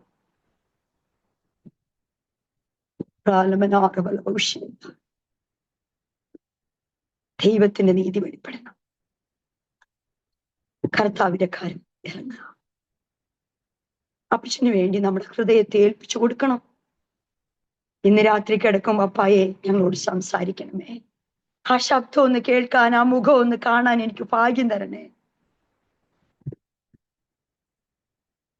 ഞാൻ അങ്ങയെക്കുറിച്ച് അനേകരോട് സാക്ഷ്യം പറയാൻ എനിക്കതിനുള്ളൊരു പ്രാപ്തി തരണേ. ഒരു വലിയ വാക്തത്വം നമ്മുടെ മേൽ കർത്താവ് തന്നിരിക്കുക. യെശയ്യാ പ്രവചനം ഹല്ലേലൂയ 59:20 തോന്നുന്നില്ലേ? നിങ്ങളുടെ മേൽ ഞാൻ പകർന്നിരിക്കുന്ന എന്റെ ആത്മാവിനെ, നിങ്ങളുടെ വായിൽ ഞാൻ തന്നിരിക്കുന്ന എന്റെ വചനങ്ങളും നിങ്ങളുടെ വായിൽ നിന്നും, നിങ്ങളുടെ സന്തതിയുടെ വായിൽ നിന്നും, സന്തതിയുടെ വായിൽ നിന്നും ഇന്നു മുതൽ ഒരു നാളും മാറിപ്പോകത്തില്ല. നമ്മുടെ കൊച്ചുമക്കളുടെ മേൽ വരെ നമ്മളോടുള്ള വാഴ്ത്തത്വം കിടക്കുക. നമ്മളത് ഏറ്റെടുക്കണം മക്കളെ, അവകാശമാക്കണം. അത് ആത്മാവില് ഈ അനുഗ്രഹം ഒഴുകട്ടെ. ഹല്ലേലൂയ. മാർത്തയെയും മറിയെയും ലാസറിനെയും കർത്താവ് സ്നേഹിച്ചു. നമ്മളെ അപ്പച്ച സ്നേഹിക്കാൻ ഇടയാകട്ടെ. നമ്മുടെ വീട്ടിൽ ആരൊക്കെ ഉണ്ടോ അവരൊക്കെ യേശുപ്പച്ച സ്നേഹിക്കണം. അവരുടെ ഒക്കെ ഹൃദയത്തിൽ കർത്താവ് വാഴണം. നമുക്ക് പ്രാർത്ഥിക്കാം. പരിശുദ്ധ ദൈവമേ, സ്വർഗീയ പിതാവേ, നല്ല സമയത്തിനായി നന്ദി പറയും. അല്പസമയം അവിടുത്തെ സാന്നിധ്യം അനുഭവിപ്പാൻ, ശബ്ദം കേൾക്കാൻ ഞങ്ങൾക്ക് ഭാഗ്യം തന്നല്ലോ. പ്രിയ മക്കളെ അവിടുത്തെ കരങ്ങളിൽ ഏൽപ്പിക്കുക. ഓരോ കുടുംബത്തെയും തിരുസന്നിധിയിൽ സമർപ്പിക്കുകയാണ്. ഈ ശബ്ദം കേട്ടുകൊണ്ടിരിക്കുന്ന ഓരോ മക്കളെയും ഞാൻ ക്രൂശിന്റെ ചോട്ടിലോട്ട് കൊണ്ടിരിക്കുക, കുഞ്ഞുങ്ങളെ കൊണ്ടിരിക്കുക, ഭവനത്തെ കൊണ്ടിരിക്കുക. എൻ്റെ അപ്പായുടെ പാദത്തിൽ നിന്ന് ഒഴുകുന്ന രക്തം ഞങ്ങളുടെ ശിരസ് മുതൽ ഉള്ളങ്കാല് വരെ ഒഴുകട്ടെ, ഞങ്ങളുടെ വെയിനിലൂടെ ഒഴുകട്ടെ. ചില രോഗശക്തികൾ ഞങ്ങളെ വിട്ടുമാറട്ടെ, ചില ഞെരുക്കങ്ങൾ മാറട്ടെ, ചില ബാധ്യതകൾ മാറട്ടെ. കുഞ്ഞുങ്ങൾ മാനസാന്തരപ്പെടട്ടെ, ചില കുഞ്ഞുങ്ങളുടെ വിടുതൽ നടക്കട്ടെ കർത്താവേ. ചില ഭവനങ്ങളിൽ സമാധാനത്തിന്റെ പുത്രൻ എഴുന്നേൽക്കട്ടെ. ദൈവത്തിന്റെ ആത്മാവിന്റെ വലിയ നിറവ്, ആ സ്നേഹത്തിന്റെ സമാധാനത്തിന്റെ മാരി ഞങ്ങളിൽ പെയ്തിറങ്ങണമെന്ന് ഞാൻ ദൈവത്തോട് പ്രാർത്ഥിക്കുന്നു. രാത്രി ഞങ്ങളോട് സംസാരിക്കണമേ. അവിടുത്തെ ശബ്ദം കേൾക്കാൻ ഞങ്ങൾക്ക് ഭാഗ്യം തരണമേ. താഴ്മയുള്ളവരായി, വിനയമുള്ളവരായി, സുബോധമുള്ളവരായി, സ്വാർത്ഥതയില്ലാതെ മറ്റുള്ളവരെ തന്നെക്കാൾ ശ്രേഷ്ഠരെന്ന് എണ്ണിക്കൊണ്ട് കീഴ്പ്പെടേണ്ടവർക്ക് കീഴ്പ്പെട്ട്, സ്നേഹിക്കേണ്ടവരെ സ്നേഹിച്ച്, ബഹുമാനിക്കേണ്ടവരെ ബഹുമാനിച്ച്, സഹായിക്കേണ്ടവരെ സഹായിച്ച് കർത്താവിന്റെ പ്രതിരൂപങ്ങളായി ജീവിപ്പാൻ ഞങ്ങൾ ഓരോരുത്തരെയും സഹായിക്കണം. ഓരോ കുടുംബത്തെയും പിതാവിന്റെയും പുത്രന്റെയും പരിശുദ്ധാത്മാവിന്റെയും നാമത്തില് അനുഗ്രഹിച്ചു പ്രാർത്ഥിക്കുക കർത്താവേ. ഓരോ ഭവനങ്ങളും അനുഗ്രഹിക്കപ്പെടട്ടെ. ശൂന്യത മാറട്ടപ്പായേ, ആ ഇരുട്ട് മാറട്ടപ്പായേ. ഞങ്ങളായിരിക്കുന്ന ദേശങ്ങള് ഞങ്ങൾ നിമിത്തം അനുഗ്രഹിക്കപ്പെടട്ടെ. ഞങ്ങളുടെ രാജ്യം വിടുവിക്കപ്പെടട്ടെ. നല്ല നിയമപാലകരെ ഞങ്ങൾക്ക് തരണമേ. ലോകരാഷ്ട്രങ്ങൾ വിടുവിക്കപ്പെടട്ടെ. മാറാരോഗത്തിൽ നിന്ന്, തീരാ ദുഃഖത്തിൽ നിന്ന്, അനർത്ഥത്തിൽ നിന്ന്, ആപത്തിൽ നിന്ന്, അപകടങ്ങളിൽ നിന്ന്, പ്രകൃതിക്ഷോഭത്തിൽ നിന്ന്, യുദ്ധത്തിൽ നിന്ന് ഞങ്ങളെ വിടുവിക്കണമേ. ഞങ്ങളായിരിക്കുന്ന കാലഘട്ടം ഏറ്റവും അനുഗ്രഹിക്കപ്പെടുവാനിടയാകണം. ഞങ്ങളുടെ ഭവനങ്ങളെ, ഞങ്ങളുടെ ദൈവസഭകളെ, ഞങ്ങളുടെ ദേശത്തെ അവിടുത്തെ കരങ്ങളിൽ ഏൽപ്പിക്കുന്നു. അന്ന നല്ല കൂട്ടായ്മയോർത്ത് സ്തുതിക്കുന്നു. കുഞ്ഞുങ്ങളെ ഒരിക്കൽ കൂടി സമർപ്പിക്കുന്നു, അടിനെ സമർപ്പിക്കുന്നു. മഹത്വം അങ്ങേക്ക്. ഹല്ലേലൂയ. ഈ ഗ്രൂപ്പിന്റെ അഡ്മിനായിരിക്കുന്ന പ്രിയ ഇനാസിസ്റ്ററെ, കുടുംബത്തെ അവിടുത്തെ കരങ്ങളിൽ ഏൽപ്പിക്കുന്നു. കൂടെ പ്രവർത്തിച്ചുകൊണ്ടിരിക്കുന്ന ഓരോ ദൈവദാസന്മാരെ ഏൽപ്പിക്കുന്നു. ഏവരെയും അനുഗ്രഹിക്കണം. മഹത്വം അങ്ങേക്ക്. യേശു കർത്താവിന്റെ നാമത്തിൽ താഴ്മയോട് അപേക്ഷിക്കുന്നു. പ്രിയ പിതാവ് കേൾക്കണമേ. താങ്ക് യു സിസ്റ്ററെ. ദൈവം ഏവരെ അനുഗ്രഹിക്കട്ടെ. ക്ഷണിച്ചതോർത്ത് നന്ദി പറയുന്നു. ഏവരോട് നന്ദി പറയും. ദൈവസന്നിധിത്താണ്.